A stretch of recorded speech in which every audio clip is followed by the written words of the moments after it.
मैं हूँ वीरेंद्र कुमार और ये अगला 1.5 घंटे का कार्यक्रम कमाई का अड्डा आप देखेंगे मेरे और आशीष के साथ। लेकिन इस वक्त याद रखिएगा ऑन एक्सपायरी डे जो एक टिपिकल वोलेटिलिटी होती है वो बाजार पे पुरजोर तरीके से हावी है। आज क्या हुआ, घटनाक्रम अगर आप देखें किस तरीके का रहा, हमारी अप्रोच क्या होनी चाहिए, याद रखिएगा हर चीज को सोचने और समझने से पहले याद रखिएगा कि इस मंथ का डेटा क्या था। हर चीज को सोचने से पहले इस मंथ का डेटा था कि जब इस मंथ की शुरुआत हुई थी, जरा प्लीज एक बार आप चार्ट्स लेके आइए निफ्टी के। जब इस मंथली कॉन्ट्रैक्ट की शुरुआत हुई थी, इस सीरीज की शुरुआत हुई थी, तो हम कहीं ट्रेड कर रहे थे 16,600 की ट्रेजेक्टरी में।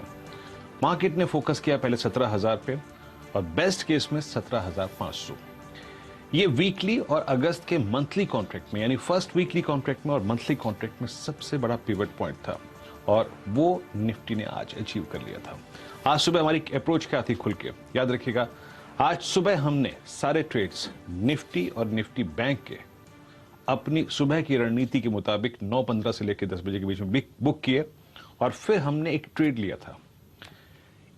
लिया था निफ्टी को चेक करने के लिए कि क्या ये 17,476 और 533 की ट्रेजेक्टरी को पार कर रहा है कि नहीं। एक स्पेकुलेटिव आज का ऑप्शन लिया था 30 रुपए पे, लेकिन वो क्रैश हो गया।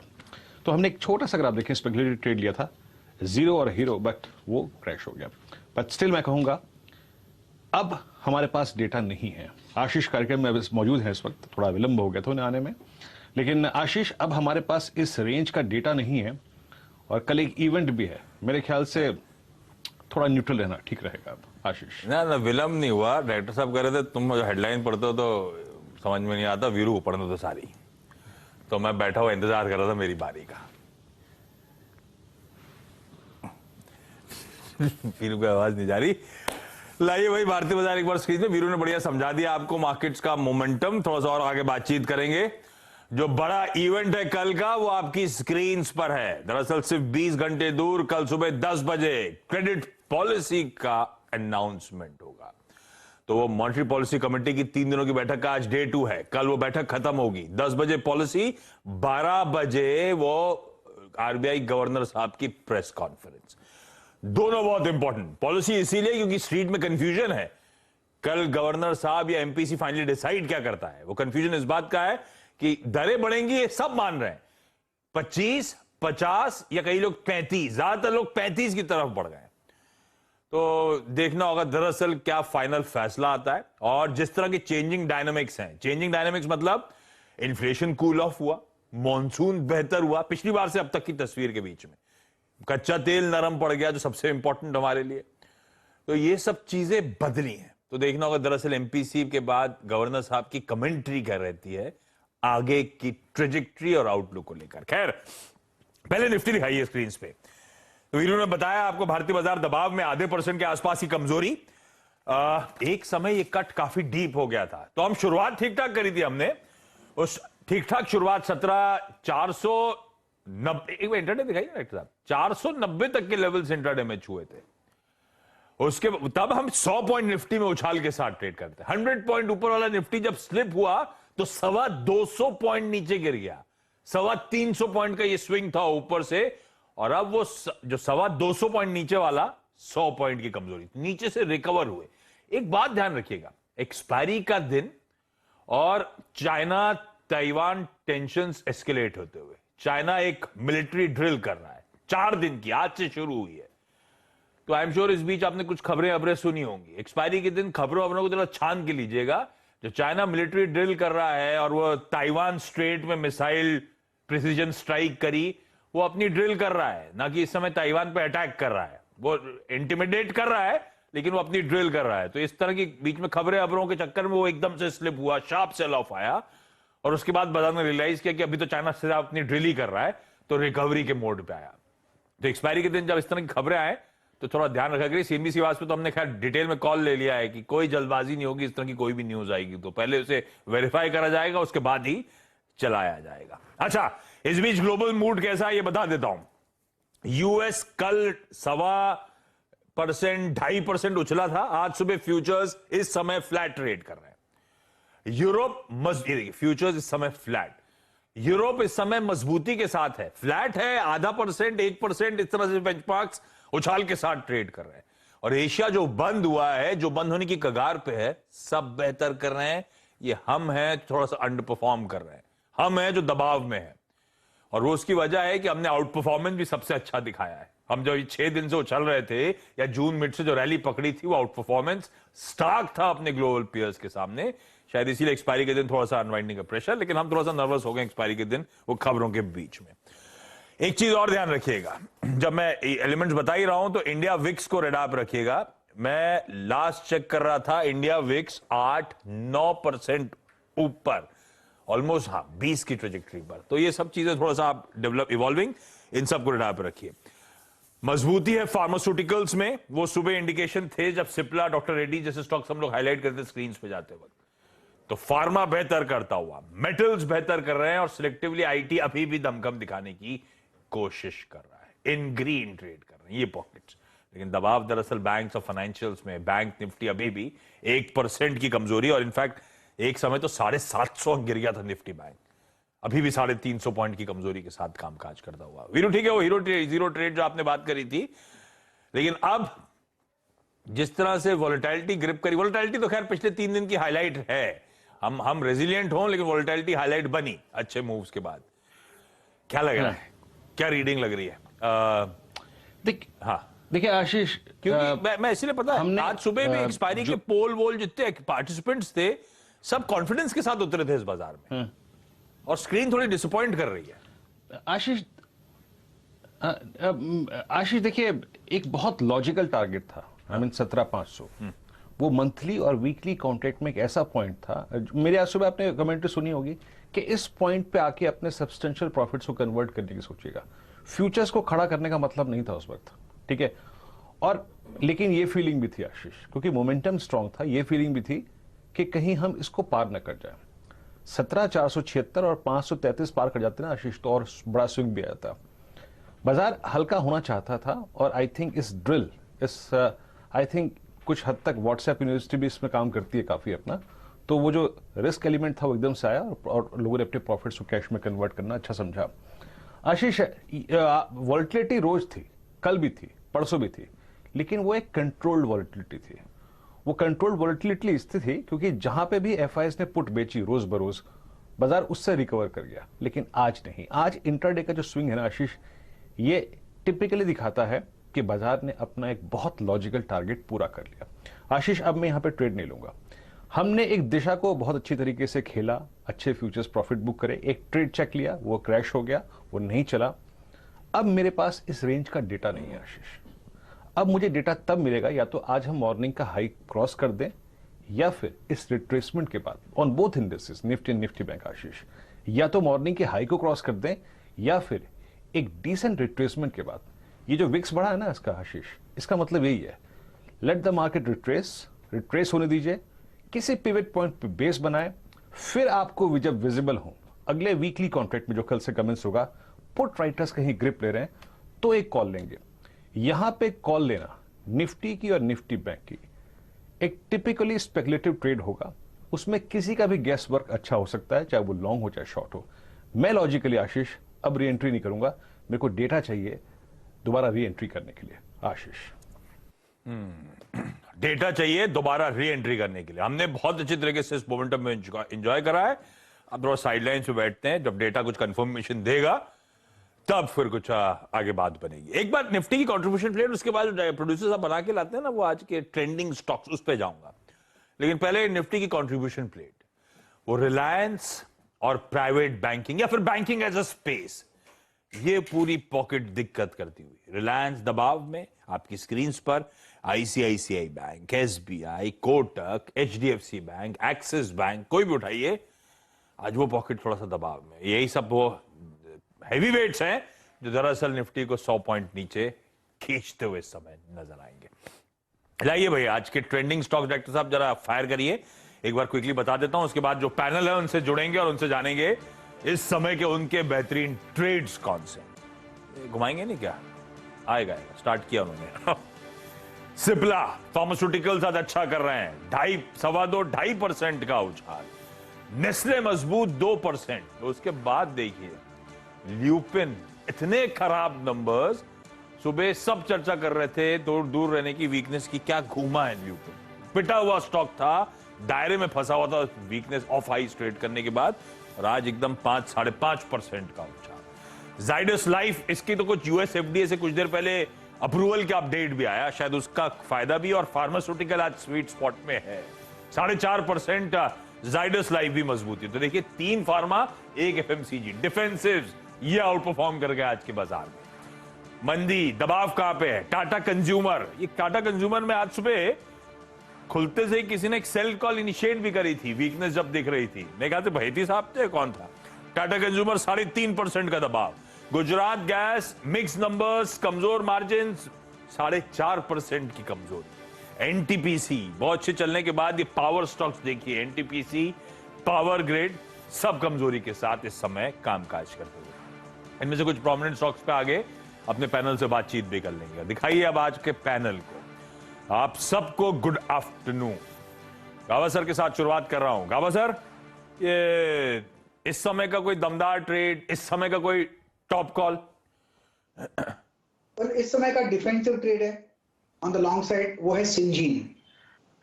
लगता है कि यहां से एक अपमूव मिलना चाहिए सिंजीन में। आज फार्मा स्टॉक्स में तेजी है, सिंजीन कुछ हरकत दिखा रहा है। सिंजीन का स्टॉप होना चाहिए 558 का या 560 का, बस अपसाइड 582 पॉसिबल है सिंजीन। सिंजीन तो भाई फार्मा पे ही बेट करना है, डिफेंसिव पे ही बेट करना है। अच्छा कर रहा है, गावा सर कह रहे हैं दमखम है, मजबूती और आगे देखने को मिलेगी, तेजी और तूल पकड़ सकती है।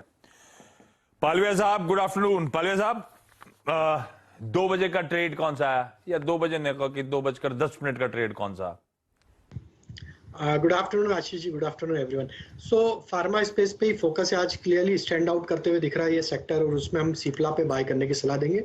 ओवरऑल अगर इसका स्ट्रक्चर देखें तो जिस तरीके से स्टॉक में अपने प्रीवियस स्विंग हाई जो बने थे करीब 1010 के आसपास, उसके ऊपर के लेवल, उस लेवल को ये सरपास करके उसके ऊपर सस्टेन करते हुए दिख रहा है पिछले 2 ट्रेडिंग सेशन से।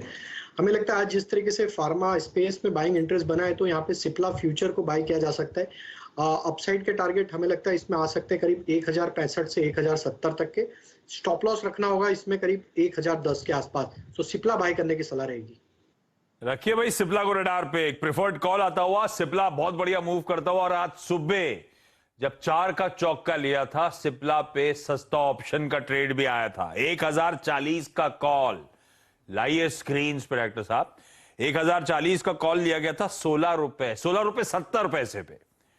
23 रुपए में चल रहा है, 24 के टारगेट थे। आई एम श्योर इस दौरान शायद 24 के लेवल टारगेट अचीव करता हुआ नजर आया होगा। शुभम का वो सस्ता ऑप्शन सुबह 9:40 का टारगेट अचीव करता हुआ, और फ्रेश बाय कॉल इस समय जनरेट करते हुए पालविया साहब। तो हम दरअसल फार्मा की रैली को बढ़िया सुबह से एंजॉय कर रहे हैं। कल जैसे आईटी एंजॉय करी थी, सिप्ला एक केस इन पॉइंट एग्जाम्पल आपकी स्क्रीन पर टारगेट अचीव होते हुए, और पालविया साहब कह रहे हैं अभी भी सिप्ला में एक बाय बनता है, अभी भी खरीदारी करने के मौके।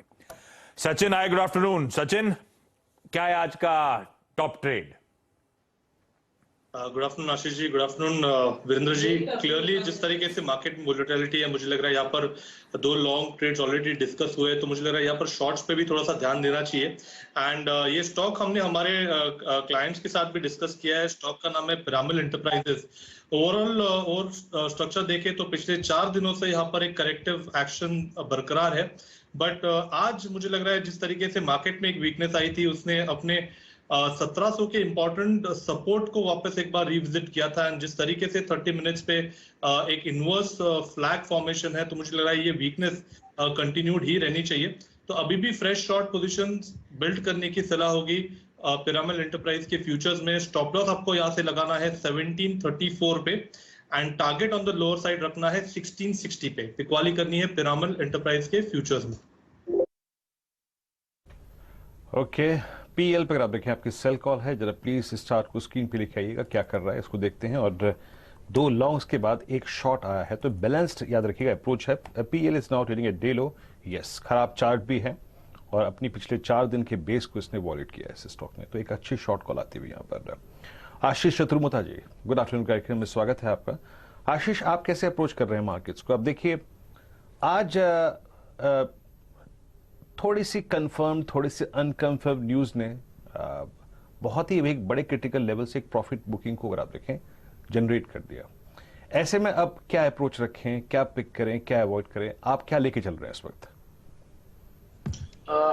Good afternoon Virendra. तो देखिए, मैं थोड़ा सा कॉशियस मुझे लग रहा है कि व्यू बन रहा है, क्योंकि कोई बहुत अच्छी क्लैरिटी बाजार में आ नहीं रही। और जब इस तरह की वोलेटिलिटी बाजार में बन जाए, हम देख रहे हैं इंडिया विक्स भी बढ़ी और निफ्टी ने पहले तो 4 दिन के हाईस को आज पहले क्रॉस किया और उसके बाद उन्हीं 4 दिन के लोस को ब्रेक कर दिया। तो ये काफी वोलेटाइल सेशन रहेगा। तो मुझे लगता है कि ऐसा कोई बहुत कन्विक्शन ट्रेड अभी मेरे तरफ से मैं शायद अवॉइड करूंगा, बट डेफिनेटली एक बास्केट जो मुझे लगता है काफी अच्छा परफॉर्म कर रही है। ऑब्वियसली अभी थोड़ी देर पहले बात हुई फार्मा की, तो इसी बास्केट में मुझे लगता है स्ट्रेंथ है। और यहाँ पर जो सिप्ला और दूसरे स्टॉक्स की बात हुई, इसके अलावा मुझे लगता है सन फार्मा एक स्टॉक है जहां पे अच्छी बेस बिल्डिंग शुरू हुई है। और साथ ही साथ वीरेंद्र, 5 दिन पहले एक वॉल्यूम एक्टिविटी के साथ स्टॉक ने 1.25 करोड़ का वॉल्यूम किया था और 950 रुपए के हाईज बने थे। उसके बाद 3 दिन की एक डिप आई और आज मुझे लगता है स्टेबिलिटी स्टॉक में देखने को नजर आ रही है। तो 900 रुपए के स्टॉप लॉस के साथ सन फार्मा में एक मैं लॉन्ग रिकमेंडेशन दूंगा। 940 950 के ट्रेडिंग के लक्ष्य सन फार्मा में देखने को नजर आ सकते हैं, बट बाजार के टेक्सचर को देख के मुझे लगता है बहुत एग्रेसिव होना इस समय कुछ खास ट्रेड बनता हुआ यहाँ पे मुझे नजर नहीं आता। ओके, सन फार्मा में आपने लॉन्ग कॉल ली है। देखिए, 2 फार्मा ट्रेड्स आए अभी, और सिप्ला की प्रॉपर्टी क्या है? सिप्ला वीकेंड पे नंबर्स आए थे, बहुत अच्छे नंबर्स थे, और फिर इसने एक मंडे को हाई क्रिएट किया था 1035 का, 1028 का, माफ कीजिएगा। आज 2 दिन की टर्बुलेंस के बाद उसको पार कर गया। इसके नंबर आए थे फ्राइडे को, जब आशीष शर्मा कार्यक्रम कर रहे थे। उसके बाद 3 दिन स्टॉक रिट्रेसमेंट में रहा, वो प्रॉफिट्स जो थे और वो जो लॉन्ग ट्रेड्स थे वो अनवाइंड हुए, और आज अपने शॉर्टेस्ट मूविंग एवरेज से इस स्टॉक ने फिर से क्लाइम करना शुरू कर दिया है। तो ये फार्मा की एक्यूट स्ट्रेंथ का एक इंडिकेटर है, जब स्टॉक अपने even shortest moving average 10 day exponential moving average को भी वॉलेट ना करें। अब चलते हैं मानस के पास। मानस, गुड आफ्टरनून कार्यक्रम में स्वागत है आपका। मानस, आप कैसे अप्रोच कर रहे हैं मार्केट्स को और आपका conviction trade? Good afternoon Virendra ji. तो देखिए, मार्केट की जहां तक बात है, हाई लेवल पे प्रॉफिट बुकिंग जरूर देखने को मिली है, लेकिन मेरा समझना ये है कि जब तक क्लोजिंग आपको 17,200 के नीचे ना देखने को मिले, तब तक आपको एग्रेसिव होकर शॉर्ट कॉल नहीं लेना चाहिए।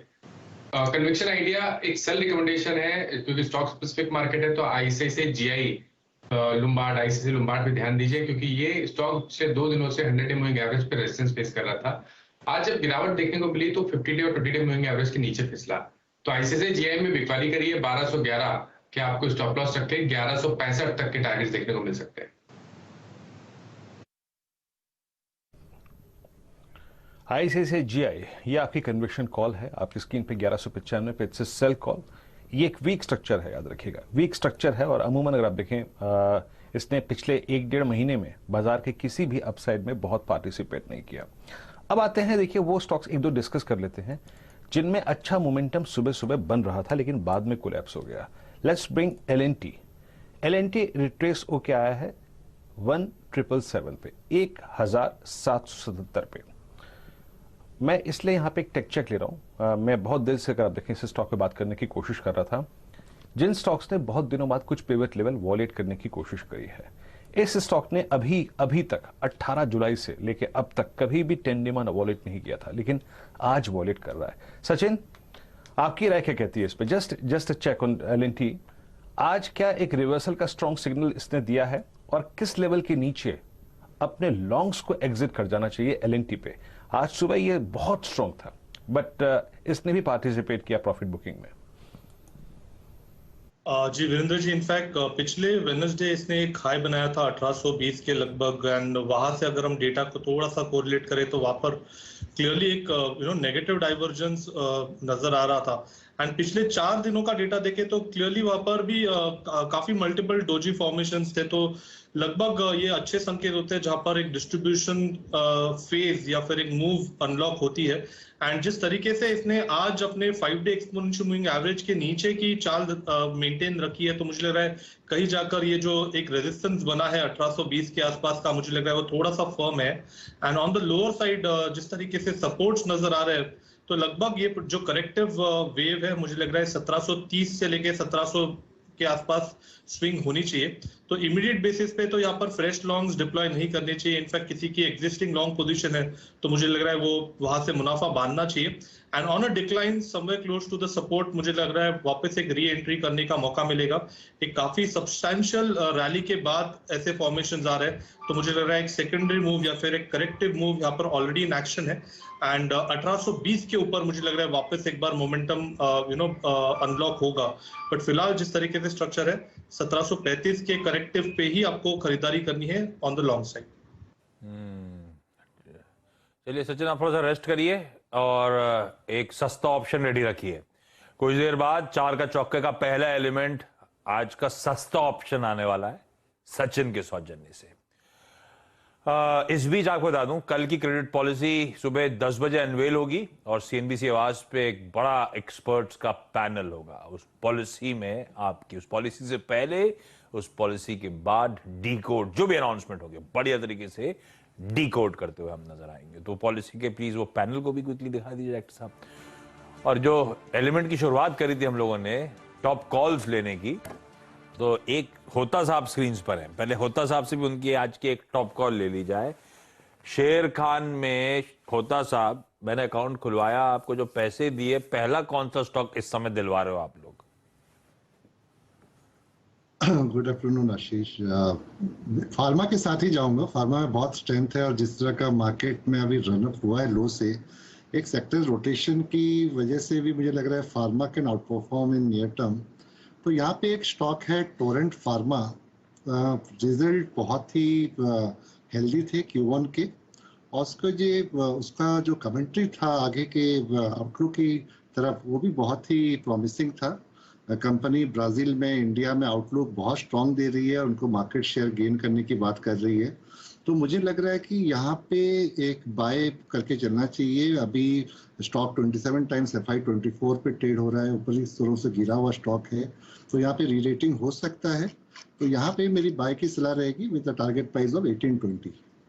कल इसी समय सब एक्सपर्ट्स आईटी पे दाव लगवा रहे थे और आज सुबह तक वो आईटी के कल के लगाए दाव बढ़िया कमाई करा के गए। और आज ज्यादातर सब ने जो टॉप कॉल्स इस समय दी वो फार्मास्यूटिकल्स हैं। कौन सी? टोरेंट फार्मा, सिंजीन, सिप्ला और सन फार्मास्यूटिकल्स। दो अलग जो कॉल्स आई हैं उसमें एक तो 2 सेल है, बाकी ये सब तेजी की तरफ के कॉल्स। पिरामल एंटरप्राइजेज और आईसीआईसीआई लंबार्ड, ये 2 सेल कॉल्स इस समय की। और कुछ ही देर में हमारे साथ केईसी इंटरनेशनल के एमडी और सीईओ विमल केजरीवाल साहब जुड़ने वाले हैं, लेकिन अब समय हो गया है आज का सस्ता ऑप्शन का। सचिन, क्या आइडेंटिफाई किया आपने? आशीष जी, इनफैक्ट कल भी हमने इसे स्पॉट किया था इसी चैनल पे, एंड स्टॉक का नाम है दीपक नाइट्रेट। लगभग एक अच्छे राउंडिंग बॉटम फॉर्मेशन से स्टॉक ने एक ब्रेकआउट रजिस्टर किया था, उसके बाद एक अच्छा कंसोलिडेशन पिछले 4 दिनों में हुआ है एंड वापस अपने 200 डे एक्सपोनेंशियल मूविंग एवरेज को यहाँ पर काटने की तैयारी हो रही है, जो लगभग 2000 के आसपास प्लेस्ड है। ये 2000 पे ही कॉल राइटर्स काफी कॉन्फिडेंट नजर आए थे एंड कल के डेटा से कंपेयर करें तो वहां पर थोड़े से ऑलरेडी शिफ्ट होने चालू हो गए हैं। तो मुझे लग रहा है यहाँ पर जो मोमेंटम मिला है वो मोमेंटम लगभग 2130 तक एक्सटेंड होना चाहिए। बट शॉर्ट टर्म के लिहाज से 2085 के आसपास के स्विंग्स मुझे लग रहा है कंफर्टेबली बनने चाहिए 1 से 2 दिनों में। तो यहाँ पर खरीदारी करनी है आपको 2000 का कॉल ऑप्शन, जो लगभग अराउंड 92-93 के आसपास ट्रेंड हो रहा है। स्टॉप लॉस आपको लगाना है 75 के आसपास का, एंड मुझे लग रहा है लगभग 145 के आसपास के स्विंग्स कंफर्टेबली नजर आने चाहिए 1 से 2 दिनों में। खरीदारी करनी है दीपक नाइट्रेट के 2000 के कॉल ऑप्शन में। राइट, बढ़िया। और ये ट्रेड रेडार पे आया भी था, सही कह रहे हैं। कमजोर नतीजों के बाद वो एकदम से घूमा था उसी दिन, उसके बाद से लगा था स्ट्रेंथ। जब घूमा था तब बहेती साहब ने पकड़ा भी था, सचिन ने मेंशन कर रखा है, और दीपक नाइट्रेट फिर रेडार पे है। 2000 के लेवल्स को पार करता हुआ नजर आ रहा है, बढ़िया मूव बन रहा है। सचिन कह रहे हैं आसानी से 2085 और शायद इवेंचुअली 2130 तक दीपक नाइट्रेट जा रहा है। और उस तेजी को बनाने का तरीका 2000 का कॉल खरीद लीजिए। 98-99 पे था जब सचिन ने स्क्रीन पे मेंशन करा, जब स्क्रीन पे आया डायरेक्टर साहब ने जब दिखाया 145 के टारगेट्स यहां पे हासिल हो जाएंगे। ये तो हो गया आज का 4 का चौके का पहला एलिमेंट। कुछ देर बाद 4 का चौके का दूसरा एलिमेंट है वो होता साहब से जानेंगे आज का एक बढ़िया मिड कैप फंड। लेकिन इस बीच केईसी इंटरनेशनल के एमडी और सीईओ विमन केजरीवाल सर जुड़ते हुए। केजरीवाल सर, स्वागत है आपका। और आप स्टॉक दिखाइएगा और थोड़ा लंबा चार्ट दिखाइएगा, तो उसमें दिखेगा आपको लोअर लेवल से क्या बढ़िया मोमेंटम जून ऑनवर्ड्स केईसी इंटरनेशनल के स्टॉक ने पकड़ा है। हालांकि ऑफ हाई ट्रेड का उसमें कोई शक नहीं, पर अच्छा मूव, अच्छा मोमेंटम और नंबर्स, रिजल्ट जो है वो आपकी स्क्रीन पर आ जाएंगे। केजरीवाल साहब, आय में 31% का उछाल, तो ऑर्डर बुक आउटस्टैंडिंग तो अच्छी रही है हमेशा केईसी की। ये क्या एग्जीक्यूशन पिकअप हो रहा है, लार्जली उसका फायदा मिलना शुरू हुआ है? हाँ देखिए आशीष जी नमस्कार। तो एग्जीक्यूशन तो पिकअप हुआ ही है, खासकर में पिकअप हुआ है और सिविल में हुआ है। सिविल में तो हमारा 100% ग्रोथ आया है क्यू ऑन क्यू, इंटरनेशनल में भी काफी अच्छा ग्रोथ आया है। तो क्लियरली एग्जीक्यूशन पिकअप इस क्वार्टर में काफी अच्छे से हुआ है। तो अच्छा, एग्जीक्यूशन, दूसरा ऑर्डर की कोई बात छेड़ी, जून में आपने मेंशन करा था 1092 करोड़ के ऑर्डर्स, जुलाई में 1233 करोड़ के, ये जो ऑर्डर्स फ्लोज आपने मेंशन करे थे। केजरीवाल सर, Q1 में नेट कितने फ्रेश ऑर्डर इनफ्लोज आए और इस समय अनएग्जीक्यूटेड ऑर्डर बुक अब जाके कहां खड़ी हुई है? देखिए करीब करीब 3200 करोड़ के ऑर्डर इनटेक हमने अनाउंस किए हैं इस साल में, और उसके कारण हमारे ऑर्डर बुक जो है करीब करीब 24,000 करोड़ के आसपास हो गई है और 7,000 के आसपास L1 है। तो कुल मिला के वैसे आप देखें तो 30,000 के ऊपर जो है ऑर्डर बुक हो जाएगी। 200 करोड़ पे इस साल, मतलब इस फाइनेंशियल ईयर, इस कैलेंडर ईयर? फाइनेंशियल ईयर में, हाँ फाइनेंशियल, मतलब जो अप्रैल ऑनवर्ड्स, इस अप्रैल ऑनवर्ड्स अब तक 3,000 करोड़ रुपए की, 3200 करोड़ रुपए के आसपास के फ्रेश ऑर्डर्स और ये 7,000 करोड़ के L1, यानी कि जल्द वो ऑर्डर्स ऐड होते नजर आएंगे ऑर्डर बुक में, तो 30,000 करोड़ रुपए के पार चली जाएगी। जब ऑर्डर बुक स्वेल कर रही है तो एक कंसर्न बीच में था, वो था एक तो पहले तो प्राइवेट केपेक्स पिकअप नहीं हो रहा, सरकारी केपेक्स सब कुछ हो रहा है। प्राइवेट केपेक्स पिकअप होना शायद शुरू ही हुआ था कि वो क्वेश्चन मार्क ये लग गया कि अब ब्याज दरें बढ़ रही है केजरीवाल साहब, तो हो सकता है उस पर फिर सेंध लग जाए। क्या अपडेट है प्राइवेट केपेक्स को लेकर? ये जो लार्जली ऑर्डर एक्रीशन आ रहा है इंटरनेशनल से या डोमेस्टिक से, डोमेस्टिक में सरकारी से या फिर बाकी प्राइवेट से? इंटरनेशनल में आ रहा है वो बेसिकली तेल के बदौलत मिडिल ईस्ट से आ रहा है। हाँ। चाहे आप देख लो या सऊदी देख लो, आज की तारीख में इंटरनेशनल में टेंडर पाइपलाइन भी काफी है और ऑर्डर भी है, बट ज्यादातर सारे ऑर्डर जो है मिडिल ईस्ट से आ रहे हैं और कोई एरिया में बहुत ज्यादा हमारे को मतलब वो दिख नहीं रहा है कि बहुत ज्यादा जोर आ रहा हो। डोमेस्टिक में टीएनडी में कुछ हलचल हुई है, कुछ ऑर्डर्स अभी हमको पावर ग्रिड से आए हैं फाइनली। मेनली सारे ऑर्डर्स आ रहे हैं कुछ रेलवे के और मेनली सिविल में आ रहे हैं। सिविल में देखिए 2-3 तरीके के ऑर्डर हैं। एक तो है रेसिडेंशियल, कई बड़े डेवलपर्स हैं जिनके ऑर्डर्स हमने लिए हैं, खासकर दिल्ली में, सॉरी बंबई में लिए हैं, पुणे में है, बैंगलोर में है। सेकंड है इंडस्ट्रियल। इंडस्ट्रियल में जो ऑर्डर्स और जो इंक्वायरीज चल रही है सीमेंट में चल रही है और मेटल्स एंड माइनिंग में है। चाहे आप एल्यूमिनियम ले लो, कॉपर जिंक ले लो, चारों मेटल्स में काफी सारे कुछ ऑर्डर्स भी आ गए। और तीसरा है जो पब्लिक, तो उसमें पानी वगैरह में, वाटर पाइपलाइंस में काफी सारा हलचल है। ओके केजरीवाल जी, एग्जैक्टली मैं इसी सिविल बिजनेस में ही आना चाह रहा था और मैं पूछना चाह रहा था आपका जो डेटा सेंटर बिजनेस है सर, वो कैसा चल रहा है इस वक्त? और अभी एग्जैक्टली मेरे ख्याल से 2 प्रोजेक्ट्स आपके ऑन गोइंग है। अभी आशीष ऑर्डर बुक की बात कर रहे थे, by the end of this fiscal आप क्या समझते हैं अरविंद जी की इस सेगमेंट में, इस वर्टिकल में आप कितना और कैपिटलाइज कर पाएंगे और इस सेगमेंट में और कितने ऑर्डर्स हासिल कर पाएंगे? एंड कुछ थोड़ा सा इस इमर्जिंग वर्टिकल के बारे में आपके थोड़ा समझाएंगे आप हमको? एक हमारा जो फर्स्ट डेटा सेंटर था वो डिफेंस के लिए था, वो ऑलमोस्ट रेडी हो गया है, तो आई थिंक इसी महीने में या अगले महीने में वो हैंडओवर हो जाएगा। दूसरा न्यू बॉम्बे के पास चल रहा है, वो तो अभी शुरू हुआ है तो उसमें टाइम लगेगा। और करीब आई थिंक 3 या 4 लाइव इंक्वायरीज चल रही है। तो I think by the end of the year करीब 700-800 करोड़ के आसपास की ऑर्डर बुक होनी चाहिए डेटा सेंटर वर्टिकल में।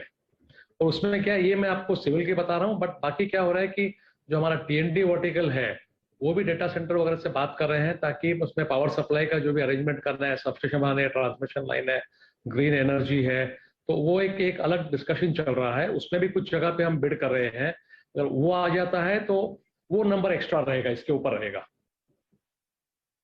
पता है, पिछले आपके जवाब पे जाना चाहता हूं। आपने कहा था इंटरनेशनल में वो सिर्फ मिडीस से वो कच्चे थे, वो हमें लूट के मिडीस आपको अपना इंफ्रा बना रहा है, वो ठीक।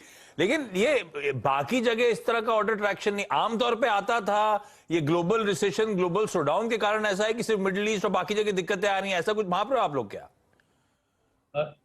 आशीष जी देखिए, एक तो क्या हो रहा है ना, थोड़ा अफ्रीका में स्लो डाउन है। अफ्रीका एक बड़ा मार्केट था हमारे लिए, ओके। उसमें स्लो डाउन देखा है। आई थिंक या तो जो वहां पे जितने ग्लोबल लेंडर्स थे आपके कोविड वगैरह के चक्कर में, या तो उन्होंने हेल्थ सेक्टर वगैरह में पैसा लगा दिया, थोड़ा सा पावर वगैरह में सेक्टर में थोड़ा इन्वेस्टमेंट कम दिख रहा है अभी। लेकिन एक एरिया मैं बोलना भूल गया, एक्चुअली वाज नॉर्थ अमेरिका। मतलब आज यूएस वगैरह से ऑर्डर बहुत ज्यादा आ रहे हैं। हमारी मेक्सिको फैक्ट्री है जो 3-4 साल से थोड़ी अंडर यूटिलाइज थी, अब उसमें कम से कम मैं ये बोल सकता हूँ नेक्स्ट 4 क्वार्टर्स के लिए ओवर यूटिलाइज्ड है। इतने ऑर्डर खासकर अमेरिका से आए हैं। तो नॉर्थ अमेरिका एक मार्केट है जहां से इसके अलावा काम हो रहा है, मिडिल ईस्ट के अलावा। उनका डेटा भी अभी भी स्ट्रांग है, वो तो चिंतित है कि इतना स्ट्रांग डेटा है। अच्छा, जाते जाते एक आखिरी सवाल, 2 कंसर्न्स और। एक, जब रेवेन्यूज 31% बढ़ते हैं तो इबिटा केवल 5% बढ़ता है, मार्जिन्स करीब 120 बेसिस पॉइंट्स कॉन्ट्रैक्ट हो जाते हैं, और दूसरी तरफ डेट पाइल अप हो जाता है, 3400 करोड़ रुपए के आसपास की डेट लेवल्स पहुंच जाते हैं। क्या कारण? एक तो मार्जिन्स की ट्रेजेक्टरी अब यहां से कैसी, वो पास ऑन नहीं कर पा रहे हम क्या, और दूसरा फिर डेट लेवल जो बढ़ रहा है उसको एड्रेस कैसे कर रहे हो आप लोग? आशीष जी क्या है कि ऑर्डर्स में कुछ ऑर्डर्स ऐसे होते हैं जो फिक्स प्राइस के हैं, और कुछ ऑर्डर्स ऐसे, इनमें से कुछ ऑर्डर हमने कोविड के जमाने में लिए थे जब ये था कि रेवेन्यू को प्रोटेक्ट करना चाहिए। तो उसमें जो फिक्स प्राइस के ऑर्डर्स थे वो मेटल के भाव बढ़ने से स्टील और एल्यूमिनियम, उसमें काफी सारा नुकसान जैसे बोलते हैं। इसलिए लास्ट 2 क्वार्टर से आप देखिए मार्जिन कम है। अगले क्वार्टर में मार्जिन प्रेशर में रहेगा क्योंकि पुराने ऑर्डर से पुराने भाव में मेटल वगैरह बुक किया हुआ है। लेकिन अब जो हो रहा है ना, एक तो नए ऑर्डर्स जो दिख रहे हैं आप, उसमें काफी मेटल्स ठीक भाव के हैं, ओवरऑल मेटल्स भी कम होते जा रहे हैं। तो हमारा अंदाज ये है कि भी Q3 से मार्जिन जो है वो ठीक होनी शुरू हो जाएगी। तो सब्सिक्वेंट क्वार्टर्स में मार्जिन्स में improvement. Kejriwal sir, thank you so much जुड़ने के लिए। केसी इंटरनेशनल आज थोड़ी वीक, अच्छे मूव्स के बाद आज 4-4.5% की कमजोरी के साथ ट्रेड करता हूं। स्टॉक पे बात करता हूं। इस बीच बलरामपुर चीनी और प्राज इंडस्ट्री, जब केजरीवाल साहब से बातचीत हो रही थी, 2 इंपॉर्टेंट नंबर्स आए। बलरामपुर चीनी एक शार्प नॉक, कल 4-5% गिरा था। मानस आप चार्ट रखिएगा रेडी, क्योंकि कल आपके पास ही आया था जब वो वीकनेस आ रही थी, आपने सेल की बात भी करी थी। और बलरामपुर चीनी आज देखिए नंबर्स के बाद 20 रुपए और नीचे आए, 5% गिरी। उसके सामने मुनाफा 83% का डिक्लाइन, मार्जिन्स 12% वाले 4% पे आके रह गए। और इसीलिए आप देख रहे हैं जैसे ही नंबर आया वो एक शार्प नॉक ऑफ बलरामपुर चीनी। मानस, कल का वो शॉट तो बढ़िया सटीक पड़ा। अब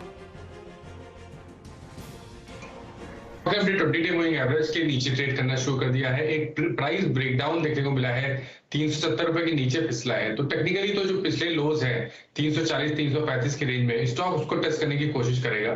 तो बिल्कुल कोई भी बाउंस बैक मिले तो निकलने की सलाह रहेगी, और खरीदारी अब केवल तभी करेंगे जब स्टॉक 390 के ऊपर सस्टेन करेगा। प्राज इंडस्ट्रीज के नंबर्स अच्छा है, बलरामपुर जितना बड़ा डिसअपॉइंटमेंट था, प्राज के नंबर्स खींचोगे ऊपर गया। जब मैं बातचीत कर रहा था मुझे दिख रहा था रेवेन्यू प्रॉफिटेबिलिटी में बढ़िया मोमेंटम प्राज में बनता हुआ नजर आया था, इसीलिए वो स्टॉक लोअर लेवल से कुछ रिकवरी के मोड में। पालवे साहब, एक बार प्राज देखिएगा, अच्छे मूव्स ऑलरेडी एंजॉय करे, अब क्या करना है? अब थोड़ा सा इंडिसाइसिव लग रहा है प्राज इस समय। तो देखिए आशीष जी, थोड़ा सा करेक्शन जरूर इसमें पिछले 3-4 सेशन से देखने को मिला, बट ओवरऑल इसके सेटअप पॉजिटिव है। हमें लगता है कि अगर डिप मिलती है टुवर्ड्स 370 तो वो एक बाइंग अपॉर्चुनिटी होगी। ओवरऑल स्ट्रक्चर इसका पॉजिटिव ही बना हुआ है।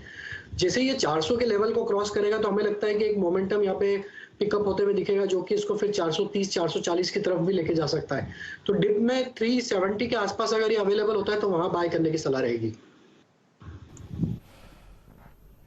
ये प्राज इंडस्ट्रीज पे आपका टेक है, और ये एक बेहद ही अव्वल दर्जे का स्ट्रक्चर है, कोई दिक्कत की बात नहीं है इसमें। और आपकी स्क्रीन पे आप देखें क्या स्ट्रॉन्ग रिएक्शन आता हुआ। प्राज इंडस्ट्रीज 392 पे इस बाजार की टर्बुलेंस का और बीते 3 महीने के रिट्रेसमेंट का कोई इम्पैक्ट इस स्टॉक में नहीं था। 393 at day high and above all moving averages. चलिए काम करते हैं, यहाँ पे अपना जो सेगमेंट का जो दूसरा ट्रेड है, मिड कैप फंड 4 का चौका के अंतर्गत, तो उसको पहले निपटा लेते हैं, फिर आप चर्चा को आगे बढ़ाएंगे। संजीव जी बताइए, क्या पिक कर रहे हैं आप इस वक्त, और कॉन्फिडेंस आपका किस में है मिड कैप में? जी मेरा यहाँ पे कैपिटल गुड्स में है थर्मेक्स। नंबर्स बहुत ही प्रॉमिसिंग थे, हालांकि जो एलिवेटेड एक्सपेक्टेशन थे उसकी वजह से थोड़े इनलाइन परफॉर्मेंस आए हैं, लेकिन परफॉर्मेंस ओवरऑल देखा जाए तो Q1 के बहुत ही स्ट्रॉन्ग थे। और सबसे महत्वपूर्ण बात इसमें यह है कि जो ऑर्डर इनफ्लोज है वो 36% Y-on-Y इंक्रीज है, और जो ऑर्डर बुक जो है आगे जाके और इंक्रीज होने की संभावना है जो मैनेजमेंट बता रहे हैं। और सबसे और एक अच्छी बात है कंपनी के लिए, तो ग्रीन एनर्जी का जो ऑर्डर बुक है वो धीरे धीरे बढ़ रहा है और प्रोजेक्ट बिजनेस धीरे धीरे कम हो रहा है। उसकी वजह से मार्जिन में इंप्रूवमेंट आने की संभावना और ज्यादा है। इनपुट कॉस्ट इसमें कम हो रहे हैं क्योंकि फिक्स प्राइस प्रोजेक्ट में काम करती है थर्मेक्स, और इनपुट कॉस्ट कम हो रहे हैं तो मार्जिन ट्रिगर होने का संभावना और ज्यादा है FY23 में। स्टॉक अभी भी अगर देखें तो अगर रिलेटिव टू सेक्टर थोड़ा रिजनेबल है, trading at almost 40 to 42 times forward, और यहाँ पे रिलेटिंग का रूम बड़ा है थर्मेक्स के लिए, तो यहाँ पे एक बाय करने की सलाह रहेगी with the target price of 2400। जी with buy target of 2400 Thermax, और बहुत ही कूल, बहुत ही स्टेबल, बहुत ही अगर आप देखें तो प्रेडिक्टेबल स्टॉक है ये, और अपनी ट्रेजेक्टरी को होल्ड करता है। स्पेशली जो 9 नवंबर 2021 को इसमें एक स्विंग आया था जब ये स्टॉक अपने सारे क्लस्टर से बाहर निकला था, उसके बाद अपने 50 डे एक्सपोनेंशियल मूविंग एवरेज को, माफ कीजिएगा 100 डे एक्सपोनेंशियल मूविंग एवरेज को बहुत क्लियरली होल्ड करता है। मल्टीपल लोज हैं उस रेंज में। आज का मिड कैप फंड संजीव होरा जी के सौजन्य से थर्मेक्स आपके स्क्रीन पे 2062 पे for a possible target of 2400 on the higher side. Ajit Mishra इस कार्यक्रम में एक और तकनीकी विशेषज्ञ जुड़ चुके हैं। अजीत गुड आफ्टरनून, कार्यक्रम में स्वागत है आपका। अजीत क्या चेज कर रहे हैं आप इस वक्त, और इस डिप को कैसे कैलकुलेट कर रहे हैं? आई मीन आप it looks like a risky one, या फिर इसको चेज करना चाहिए और किसके थ्रू? शुक्रिया वीरेंद्र, शुक्रिया आशीष। तो देखिए अभी थोड़ा सा वीरेंद्र जो दिख रहा है कि मार्केट में लास्ट लेग जो था वो काफी शार्प था, 16,400 से 17,400 का मूव, और 17,400 के अराउंड पे ही लास्ट जो डिस्ट्रीब्यूशन हुआ था in the month of April, तो उसी को कहीं ना कहीं रिस्पेक्ट कर रहा है। और कल तक तो ये प्राइस वाइज टाइम वाइज मैं कहूंगा कंसोलिडेशन था, जहां पे कि लोअर लेवल्स पे बाइंग आ रही थी। आज थोड़ा सा प्राइस वाइज ट्रैक्शन देखने को मिला है लोअर एंड पे, और इसने एंगल्फ किया है पिछले 3-4 दिन के मूवमेंट को। तो इंडिकेशन तो यही है कि थोड़ा बहुत रेंज में रहेगा बाजार अभी, और जिस तरीके से हेल्थ केयर स्पेस में, फार्मा स्पेस में ट्रैक्शन है, थोड़ा डिफेंसिव साइड पे रहने में समझदारी है, चाहे वो FMCG हो चाहे वो फार्मा स्पेस हो। तो जो स्टॉक है मेरे रडार पे वो है लॉरस लैब। पिछले करीब 1 साल से करेक्टिव फेज में है। 440 के अराउंड पे विद 3-4 बार इसने इस लेवल को रीटेस्ट किया है और काफी स्ट्रॉन्ग रिकवरी दिखाई है। और आज के सेशन में इसने अपने मल्टीपल मूविंग एवरेजेस के जो रेजिस्टेंस जोन था उसके ऊपर विद वेरी स्ट्रॉन्ग वॉल्यूम्स इसने आज रिक्लेम किया है। तो मुझे लगता है कि नियर टर्म में मोमेंटम कंटिन्यू रहेगा, और अपर बैंड करीब 560-580 तक के लेवल्स इसमें पोटेंशियल है नियर टर्म में आपको दिखाने के लिए। तो यहाँ पे आप लॉन्ग पोजीशंस बनाइए 528 के स्टॉप लॉस के साथ। इस बीच वीरू जिस नतीजे का बेसब्री से इंतजार कर रहे थे, डिसअपॉइंट नहीं करा उस नतीजे ने। BHEL आ गया है, घाटा है तो क्या हुआ, घाटा कम हुआ है, और वो आपकी स्क्रीन पर 250 करोड़ का घाटा 430 करोड़ की एक्सपेक्टेशन के साथ। और घाटा रिड्यूस इसीलिए हुआ है क्योंकि एग्जीक्यूशन पिकअप हो गया एक्सपेक्टेशन से ज्यादा। हमारी एक्सपेक्टेशन या स्ट्रीट एक्सपेक्टेशन थी कि रेवेन्यूज होंगे 3,777 करोड़ के आसपास। रेवेन्यूज कंपनी ने क्लॉक करे हैं 4,670 करोड़। तो रेवेन्यूज में ऑलमोस्ट 700, 800, 900 करोड़ रुपए के आसपास का एक्सपेक्टेशन के सामने इंप्रूवमेंट, वो एग्जीक्यूशन पिकअप होना, इसीलिए वो घाटा रिड्यूस होता होगा BHEL का। हालांकि BHEL का EBITDA में उस तरह का रिमार्केबल आउट परफॉर्मेंस नहीं है, तो मुझे देखना पड़ेगा नेट लेवल पे रिडक्शन के पीछे और क्या रीजंस हैं। इसीलिए स्टॉक थोड़ा सा अब ठंडा पड़ना शुरू हुआ एकदम से। EBITDA लॉस जस का तस बना हुआ है मेरे ख्याल से। हाँ, तो नेट 192 करोड़ उसका घाटा 432-445 करोड़ के सामने। तो ठीक, घाटा तो एक्सपेक्टेशन से बेहतर था, लेकिन बाकी दिक्कत वाला है। वीरो चेक लेना है कि थोड़ा बहुत हरकत में तो आ रहा है। वीरू चार्ट आप खुद ही बताएंगे क्या? नहीं, न्यूट्रल आप लीजिए कॉल इस पर। न्यूट्रल है वीरू, चतुर्वेदा साहब बताएंगे। भाई चतुर्वेदा साहब, आपका हरिद्वार जाना हुआ क्या? नहीं, हरिद्वार तो पिछले साल गया था, और तब वीरू को बताई भी थी बात। बट बेल के स्टॉक से मुझे लगता है कई सालों से मैं दूर हूं, तो अभी भी मैं अपनी दूरी इस स्टॉक से बनाए रखूंगा आशीष जी। ठीक है भाई, दूरी बनाए, पर चार्ट पे तो कोई व्यू ले लेना जरूरी है। मानस आप ही बता दीजिए भाई, आज BHEL। देखिए, अगर कोई चीज मेजर करने लायक है BHEL में, तो एक बहुत इंपॉर्टेंट चीज है कि लगातार स्टॉक अपने 20 डे मूविंग एवरेज के ऊपर ट्रेड कर रहा है। आज ये स्ट्रगल कर रहा है 200 डे मूविंग एवरेज के ऊपर नीचे, लेकिन फिर भी क्योंकि 20 डे मूविंग एवरेज के ऊपर ट्रेड कर रहा है, इसलिए 51 रुपए के स्टॉप लॉस से बने रहिए। हालांकि फ्रेश खरीदारी की राय केवल तभी रहेगी जब स्टॉक 54 रुपए 54 रुपीज के ऊपर निकलेगा। EBITDA लॉस 170 करोड़ का 187 करोड़ की एक्सपेक्टेशन के सामने, तो वो नेट लेवल पे प्रॉफिटेबिलिटी फिर भी आपको लॉसेस थोड़े से मार्क रिडक्शन दिखाएंगे, लेकिन ऑपरेशनली ऐसा, बल्कि मेरे ख्याल से ऑपरेशनली तो दिक्कत है क्योंकि रेवेन्यू मोमेंटम बहुत स्ट्रांग था। तो देखते हैं भाई BHEL का ये जो थोड़ा बहुत अपटिक भी आया किस हद तक सस्टेन होता हुआ नजर आएगा। इस बीच एक्सपायरी के दिन सचिन ने हाथ उठाया है, कोई ट्रेड हाथ में आ गया भाई। सचिन, क्या है वो ट्रेड? आशीष जी, यहाँ पर इप्का लैबोरेटरीज में एक ब्रेकआउट रजिस्टर हुआ है एंड 1020 का एक बैरियर है, उसके आसपास ऑलरेडी पहुंच चुका है। तो मुझे लग रहा है यहाँ पर फ्रेश लॉन्ग्स डिप्लॉय किए जाने चाहिए। स्टॉप लॉस आपको 1005 पे रखाना है, 13 से 15 पॉइंट की रिस्क होगी आपकी। इंट्राडे टारगेट होगा अराउंड 1040 का एंड पोजिशनल टारगेट होगा अराउंड 1070 का। खरीदारी करनी है इप्का लैब के फ्यूचर में। इप्का लैब फ्यूचर्स आप बाय करेंगे और यहाँ पे आपको स्ट्रॉन्ग में नजर आती है। 1019 पे स्टॉक का ऑलमोस्ट डे हाई की ट्रैजेक्टरी मार्केट ट्रेड करता हुआ। एक काम करते हैं, इनफैक्ट जरा एक OI चेक लेते हैं कि एग्जैक्टली अगर आप इस स्पेस में यानी डेरिवेटिव्स में वायदा बाजार में फार्मा में हो क्या रहा। देखिए, पूरे बाजार का आज प्रॉफिट बुकिंग मोड में गया, लेकिन एकमात्र ये सेक्टर जो फार्मा इस वक्त डे हाई पे फ्लोट करता हुआ। आई थिंक अभी मेरी ओपन इंटरेस्ट की समरी खुल नहीं रही है, बट सिप्ला, सन फार्मा, ये दो स्टॉक्स जिन्होंने सबसे सब्सटेंशियल OI गेन किया। और JSW स्टील में आपको याद होगा जैसे कि रिजल्ट्स खराब थे और स्टॉक ने उसी दिन स्ट्रॉन्ग रिवर्सल लिया था। ल्यूपिन ने भी कुछ ऐसा ही किया। फार्मा में 1.8% अगर आप देखें ओवरऑल प्राइस हाइक, और सबसे स्ट्रॉन्ग लॉन्ग बिल्डअप हुआ है, याद रखिएगा इसमें एल्केम में ह्यूज, ल्यूपिन में strong reversal with strong variation 18.5%, Ipca lab में 7.3% जिसका जिक्र अभी अगर आप देखें तो सचिन कर रहे थे। जायरस लगभग 2% और सिंजिन 4.6% जो कि प्रकाश सर की कॉल भी थी, और टोरेंट फार्मा 3.1%। एक बार एक स्टॉक और लेके आइए और वो है ग्लेनमार्क का।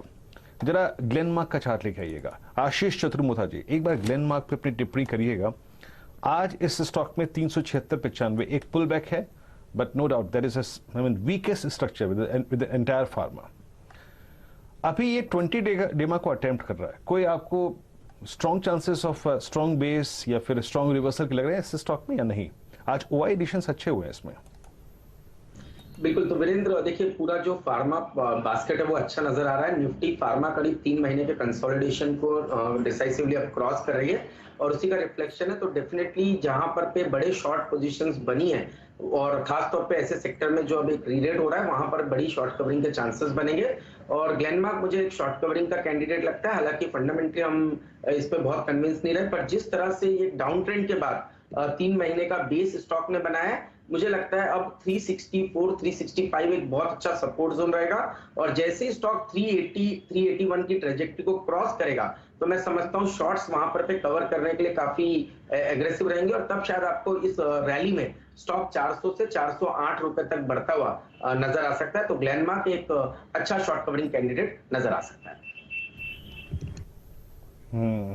चलिए, ग्लेनमार्क फार्मा पे एक चेक था। आज अगर आप देखें अपनी लोअर ट्रैजेक्टरी से हल्का सा बाहर निकल के आने की कोशिश करता हुआ, खैर अभी भी अगर आप देखें इसको बहुत होमवर्क करना है इस रेंज से बाहर आने के लिए। अब एक काम करते हैं, अपना जो सेगमेंट है चार का चौका, उसमें चार्ट का चमत्कार ये लेके आते हैं और राजेश पालवे जी के सौजन्य से अगर आप देखें ये ट्रेड आएगा। राजेश जी बताइए क्या पिक किया है आपने? वीरेन जी, नेस्ले का चार्ट हमें यहाँ पे काफी प्रॉमिसिंग लग रहा है। स्टॉक में देखें तो stock consistently 200 day moving average के ऊपर सस्टेन करते हुए दिख रहा है और आज जिस तरीके से इसमें प्राइस एक्शन बनी है तो हमें लगता है डेली सेटअप के हिसाब से जो स्टॉक में अब यहाँ पे मोमेंटम बना है ये प्रीवियस स्विंग हाई की तरफ बढ़ते हुए दिख रहा है, जो कि है करीब 20,000 के आसपास का। तो हमें लगता है नेस्ले को यहाँ पे बाय करना चाहिए 19,900 के आसपास अभी ट्रेड कर रहा है। हम एक्सपेक्ट कर रहे हैं इसमें टारगेट आना चाहिए 20,100 से लेके 20,250 तक की अपसाइड के टारगेट इसमें 1 से 2 ट्रेडिंग सेशन में आते हुए दिख सकते हैं।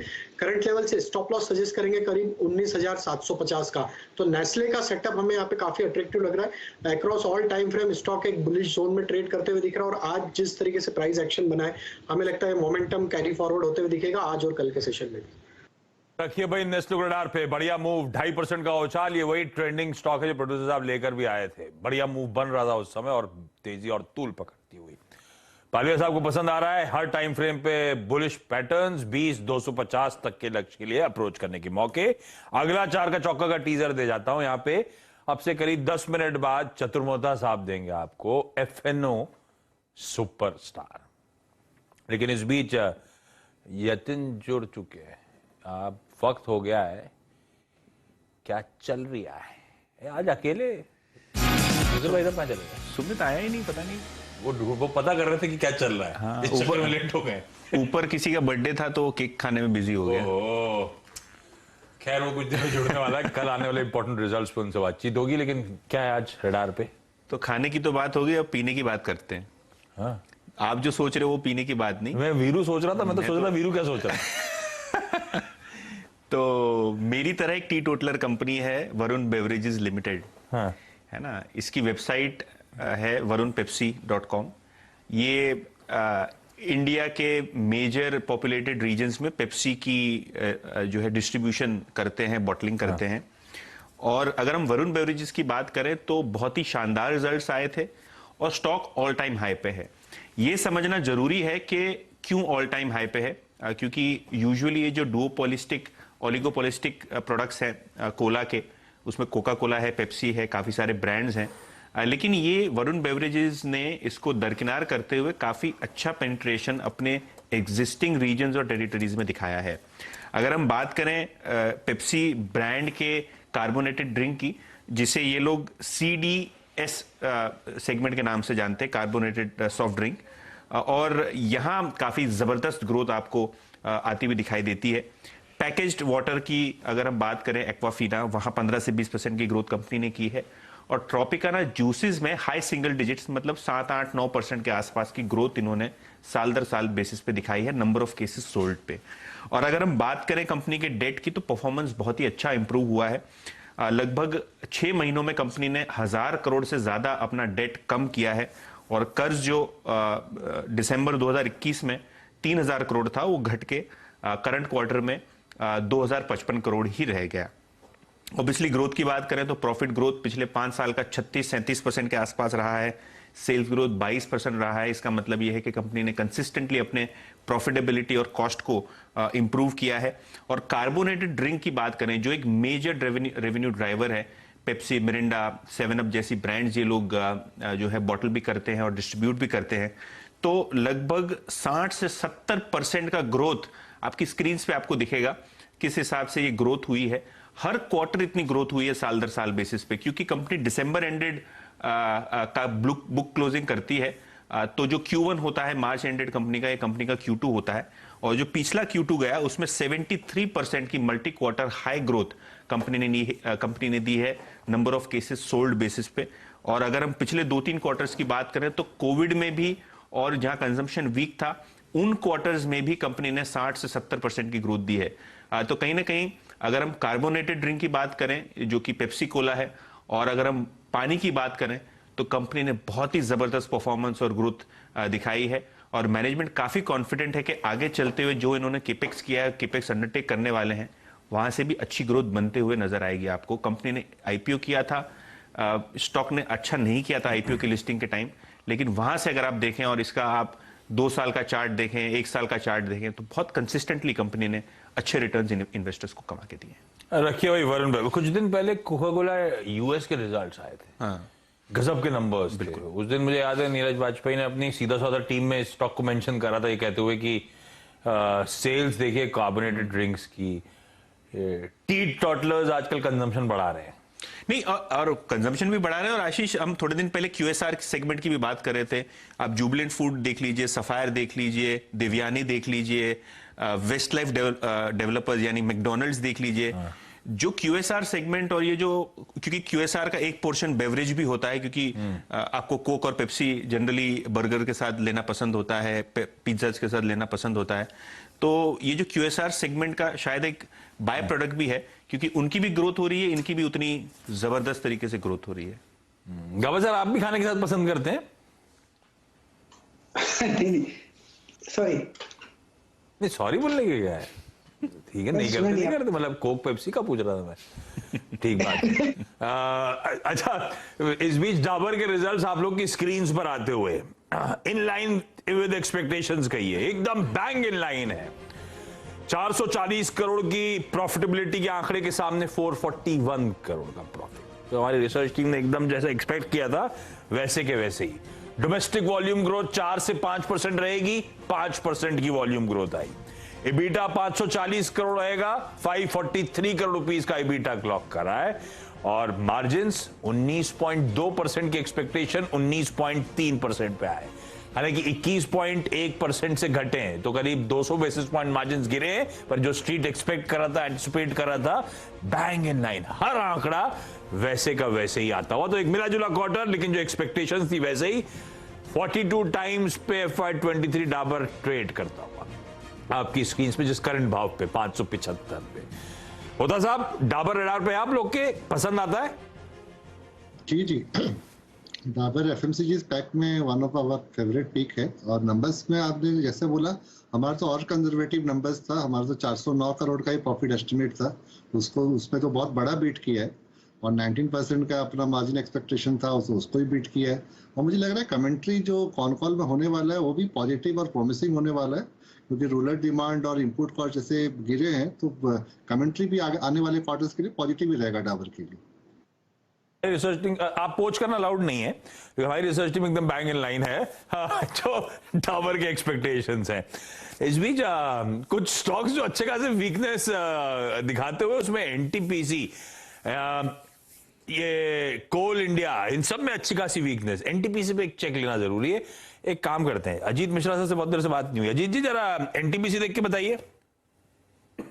आशीष, देखिए NTPC में डेफिनेटली जो आज का कैंडल है काफी ज्यादा नेगेटिव बायस को इंडिकेट कर रही है, बिकॉज काफी स्ट्रॉन्ग बेस फॉर्मेशन हुआ था 150 पे, और उसके बाद ये मूव आया था 160 तक जो लेके गया था स्टॉक को, बट सेम डे पे उसको पूरा रिट्रेस कर देना, तो इंडिकेशन तो ये है कि अब अपसाइड आपको कैप्ड है इसमें 160 का जो ये अपर बैंड है, जहां पे कि इसने अटेम्प्ट किया था अभी एक ब्रेकआउट, वो अब नियर टर्म में क्रॉस होने वाला नहीं है। और एक बस पॉजिटिव ये है कि सिल्वर लाइनिंग कह लीजिए कि 150 के नीचे भी जाते हुआ नहीं दिख रहा है, बिकॉज मल्टीपल मूविंग एवरेजेस की सपोर्ट है, तो कहीं ना कहीं रेंज में आपको फंसता हुआ नजर आएगा। और जिससे तरीके से पहले NTPC मूव करता था एक काफी साइडवेज नैरो बैंड में, तो उसी तरीके के मूव आप देखेंगे 150 से 160 तक, at least in the near future. आज वीकनेस काफी तगड़ी। अच्छा, इस पहले वीरू के पास कोई इंटरेस्टिंग स्टॉक ग्रिप में आ रहा है, एक काम कर रहा हूं, पहले FNO का सुपरस्टार, उसका स्टिंग प्ले आउट करिएगा, जैसा प्रॉमिस किया 250 पे पहुंच गए हम चतुर्मोता साहब के पास। चतुर्मोता साहब, क्या है रडार पे?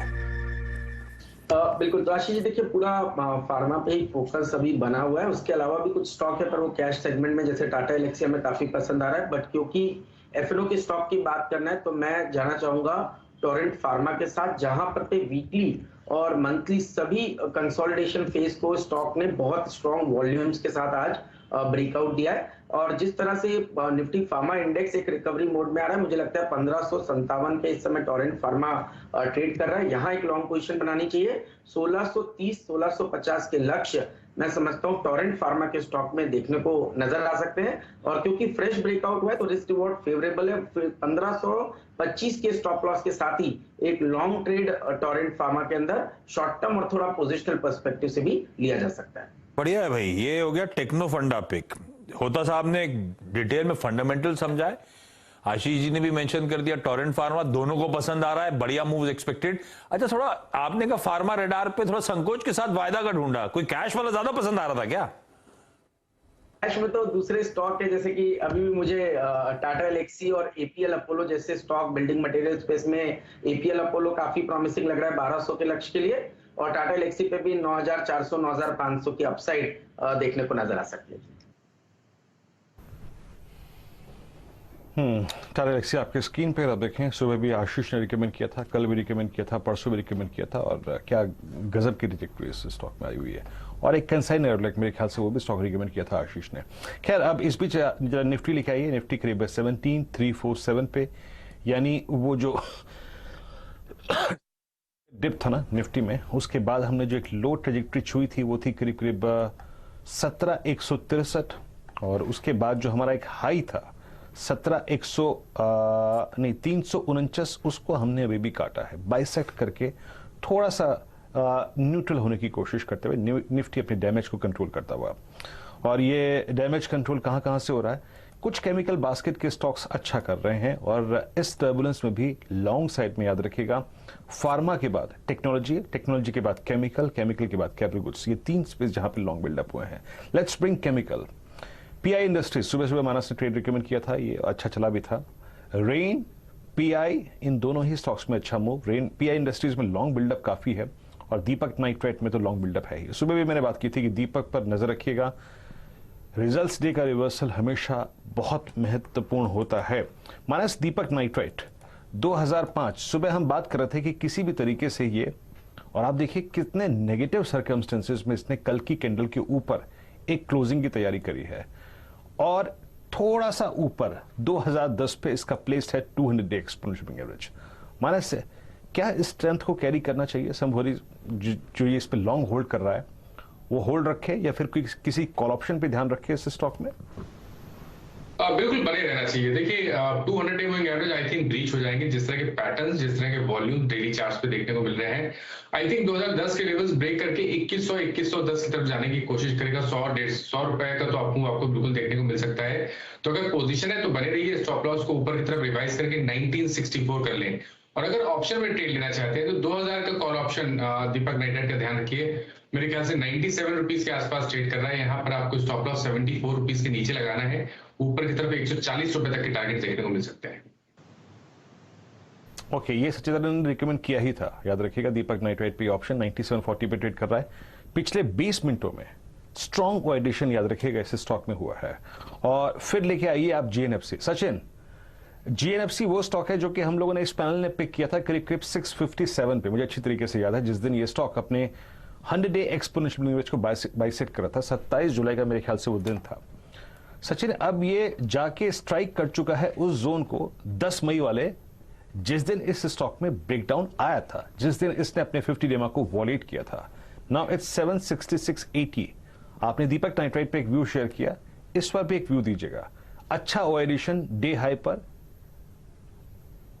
जी वीरेंद्र जी, इनफैक्ट उसी पर्टिकुलर मोमेंटम से हम लगातार 810 के टारगेट के लिए यहाँ पर लॉन्ग्स बिल्ड करने की ही सलाह बरकरार रख रहे हैं। एंड जिस तरीके से अभी भी यहाँ पर डेटा शेप अप हो रहा है, लगभग शिफ्टिंग अगर देखें तो बेस मुझे लग रहा है 735 के जोन में ऑलरेडी आ चुका है। तो इमीडिएटली मुझे लग रहा है 750 जब तक ब्रेक नहीं होता, आई थिंक तब तक ये जो मोमेंटम है वो ऑनगोइंग कंटिन्यूड ही रहना चाहिए। And on the higher side मुझे लग रहा है 800-810 के पहले कोई मेजर हर्डल स्टॉप तो नहीं है। सो डेफिनेटली यहाँ पर अपने एग्जिस्टिंग लॉन्ग पोजीशन 735 के स्टॉप लॉस के साथ मेंटेन की जा सकती है। एंड अगर आप फ्रेश लॉन्ग ऐड कर रहे हो तो मुझे लग रहा है 750 के स्टॉप लॉस के साथ अभी भी यहाँ पर एक लॉन्ग बायस बन सकता है। तो खरीदारी के मोड में ही रहना है जीएनएफसी में। जेएम बहुत स्ट्रॉन्ग स्पेस, केमिकल वाकई अगर आप देखें स्ट्रॉन्ग स्पेस है, और आप इसे छोड़ नहीं सकते जनाब। मैं देख रहा हूँ स्क्रीन पे जिस तरीके का ओ एडिशन हो रहा है यहाँ पर, वाकई ये मार्क करने लायक है। एक आई थिंक टाटा केमिकल को क्यों छोड़े, इसको भी डिस्कस कर लेते हैं। 946, हालांकि हायर शेडो काफी बड़ी है, लेकिन आप उस हायर शेडो को इस बात का बेनिफिट ऑफ डाउट दे सकते हैं क्योंकि आज एक थोड़ा सा अगर आप देखिए टर्बुलेंस वाला दिन था एंड इट्स एक्सपायरी डे। एक व्यू राजेश पालवे जी का। राजेश जी, आज का हाई बड़ा कैलकुलेटेड, बहुत अगर आप देखें जिसे कहते हैं ना एकदम चवन्नी से चवन्नी मिला दी इसने। ये वही हाई है जून फर्स्ट वीक का, जून की सीरीज के फर्स्ट वीक का हाई। और इसकी ऑप्शन एक्टिविटी कितनी स्ट्रांग है भाव का भी मैं आई थिंक वो आप देख ही चुके होंगे। आपकी राय क्या कहती है टाटा केमिकल पे? Any trade thoughts? बिल्कुल वीरेंद्र जी, देखिए ओपनिंग के बाद तो स्टॉक में एक अच्छा मोमेंटम बना था, लेकिन हायर साइड पे एग्जैक्ट इसने अपना जो एक रेजिस्टेंस जोन था, मल्टीपल रेजिस्टेंस जोन जिसको हम बोल सकते हैं, वहीं से सप्लाई बना। लेकिन हमें लगता है कि ओवरऑल इसका जो स्ट्रक्चर बनते हुए दिख रहा है, हमें लगता है कि सूनर और लेटर ये ब्रेकआउट बिल्कुल करते हुए दिखेगा। 960 965 ये इसके लिए इंपॉर्टेंट लेवल है। जैसे ही वो ब्रेकआउट होगा तो इसमें अपसाइड के टारगेट फिर 1020 से लेकर 1030 तक के भी आते हुए दिख सकते हैं। तो पोजीशन तो हम यहाँ पे लॉन्ग साइड की ही सजेस्ट करेंगे, बाय ही करना है स्टॉक को। यहाँ पे करंट लेवल पे 930 का स्टॉप लॉस सजेस्ट करेंगे। पहला इमीडिएट हर्डल जो है वो 965 का, वो क्रॉस होते से फिर इसको होल्ड रखना चाहिए 1020 1030 के टारगेट के लिए। अच्छा, कल एक इंपॉर्टेंट दिन, हम लोग क्रेडिट पॉलिसी बार बार मेंशन करे जा रहे हैं, कल साथ में रिजल्ट्स के लिहाज से भी इंपॉर्टेंट है। कल निफ्टी की 2 कंपनीज के नंबर्स आएंगे, महिंद्रा एंड महिंद्रा और साथ में टाइटन कंपनी।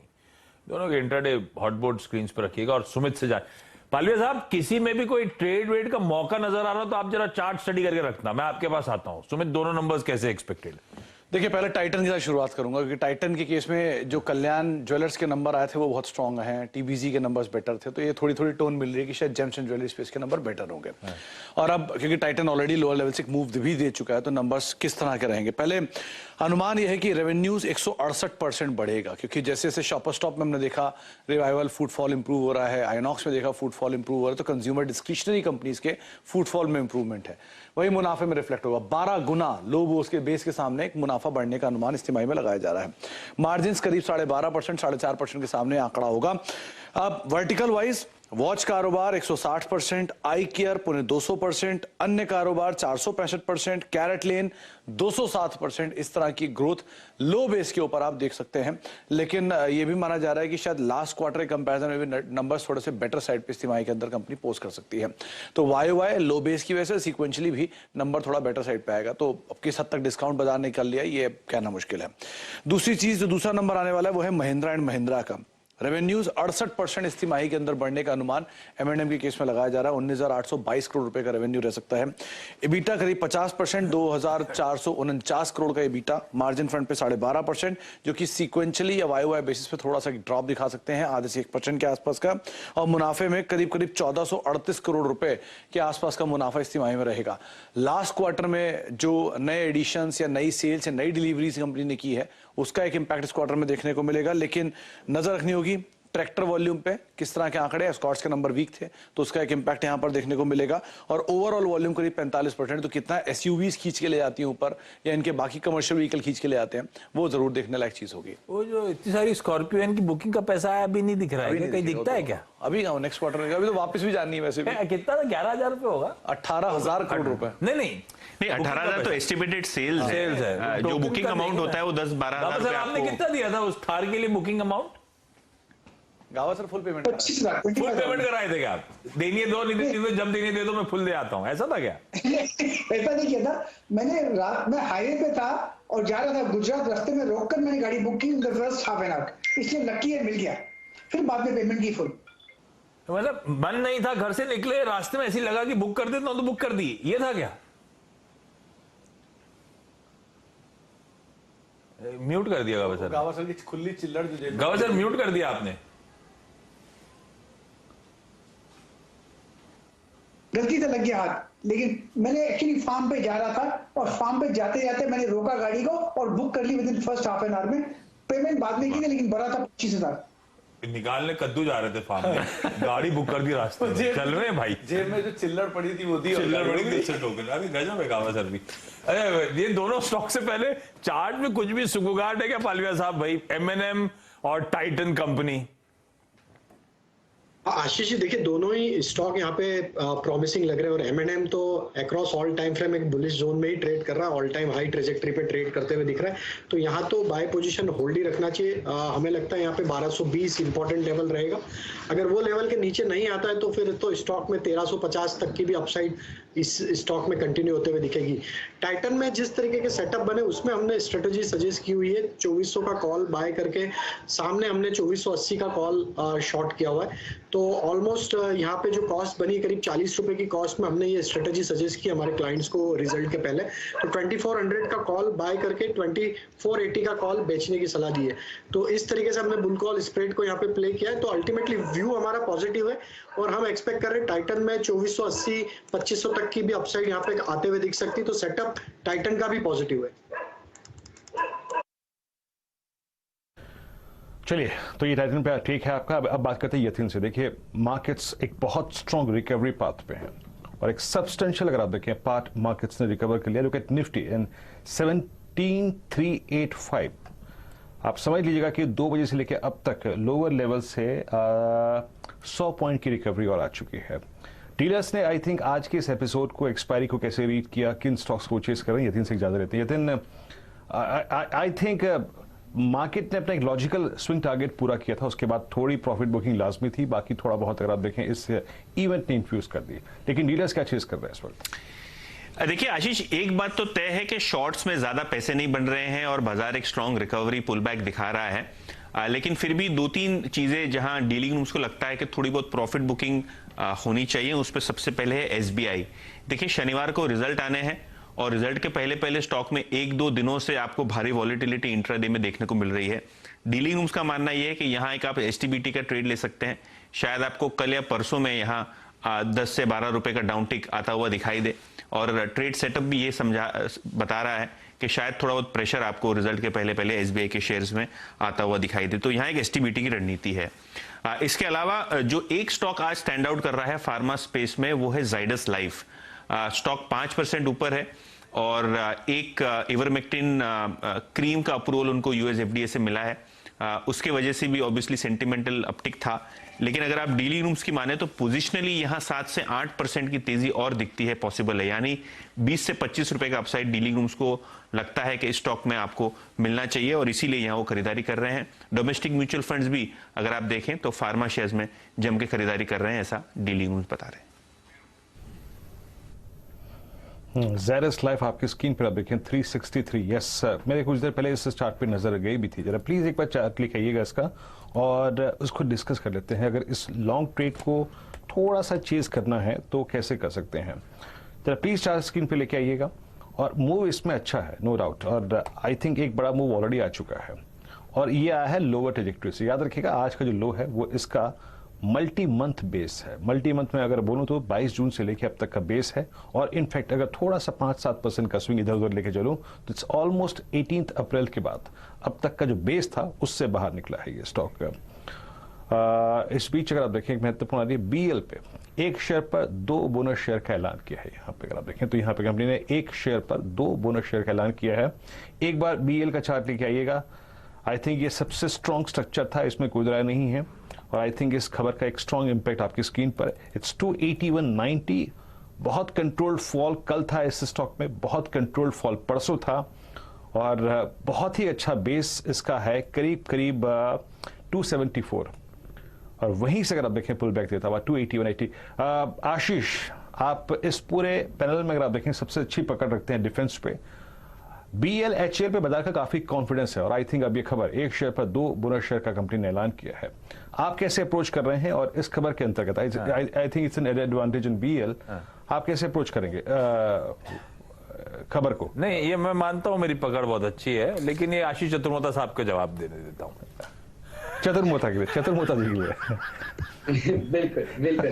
तो बहुत ही बेहतरीन चार्ट स्ट्रक्चर है इसका भी और फंडामेंटली तो हम कह ही रहे कि इंडिजिनाइजेशन का जो पूरा थीम है वो तो अभी शुरू ही हुआ है, तो इसका इस पूरे स्पेस में इंटरेस्ट रहेगा और बीएल इसमें एक बहुत ही प्रॉमिसिंग चार्ट है मेरे हिसाब से। तो स्टॉक 300 रुपया शॉर्ट टर्म में और 330 रुपया पोजिशनली इस स्टॉक के अंदर आपको बढ़त होते हुए नजर आएगी। और अब जो नया बेस बना है वो 276 की ट्रेजेक्टरी में बना है, तो 276 की स्टॉप लॉस के साथ एक long trade Bharat electronics limited में लेना चाहिए। 300 रुपए की अपसाइड शॉर्ट टर्म में नजर आ सकती है और क्योंकि अपॉर्चुनिटी मिली है तो मैं बीडीएल पे भी एक बीटीएसटी ट्रेड दूंगा भारत डायनामिक्स लिमिटेड पे। स्टॉक ने बहुत अच्छा कंसोलिडेशन 3 दिनों में किया।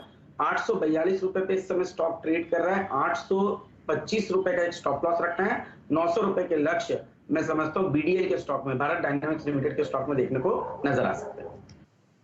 रखिए भाई इन स्टॉक्स को रडार पे। अच्छा, बोनस डोल आउट, 1 पर 2, तो मतलब 285 वाला हो गया 95 के आसपास वाला स्टॉक। अगर एडजस्टमेंट ऐसे देखूं तो एक्साइटमेंट आ गया स्टॉक में। अच्छे मूव्स के बाद आज फिर अब एकदम से खबर आने के बाद 3% उछाल के साथ भारत इलेक्ट्रॉनिक्स इस बोनस इश्यूएंस की खबर पे कामकाज करता हुआ। बीडीएल, एचएएल, ये सब चतुर्मुदा साहब के प्रेफर्ड पिक्स थे और आजकल बीडीएल उनके खास तौर पर रडार पे, तो रखिए भाई उस स्टॉक को भी नजरों में सामने।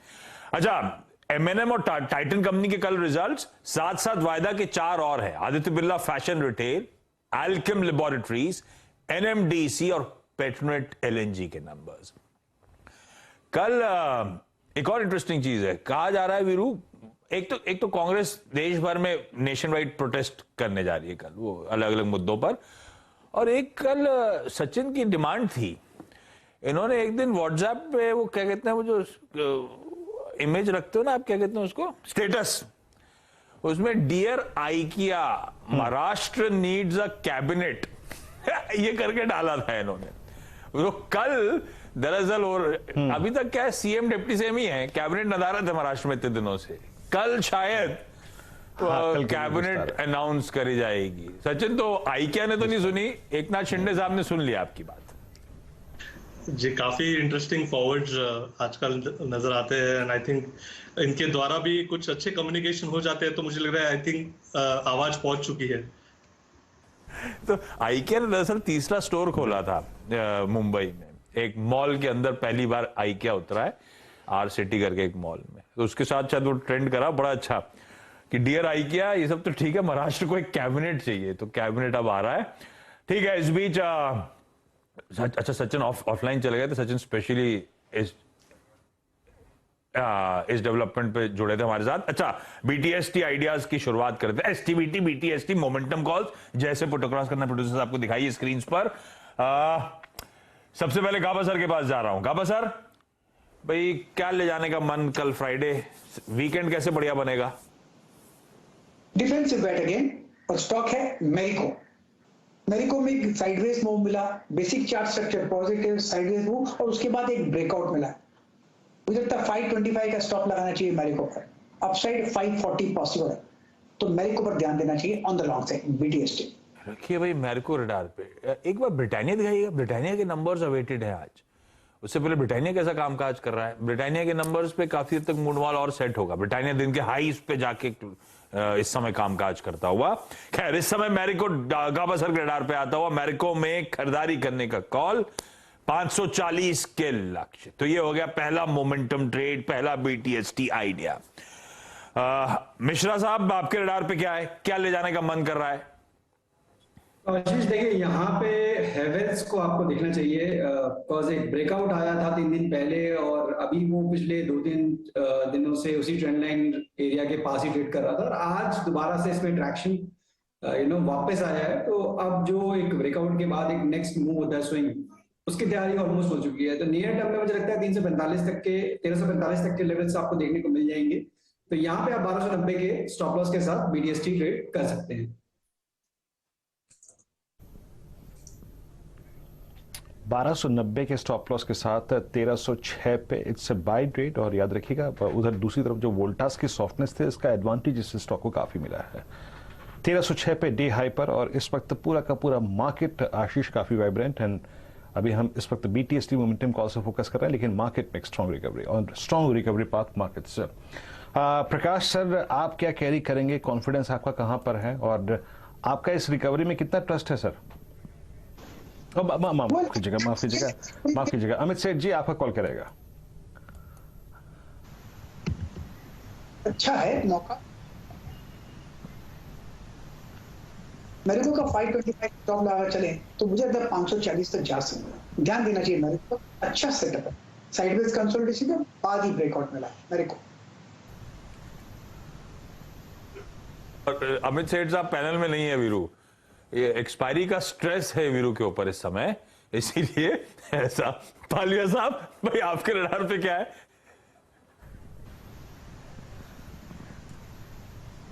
पालिया साहब अनम्यूट करना है।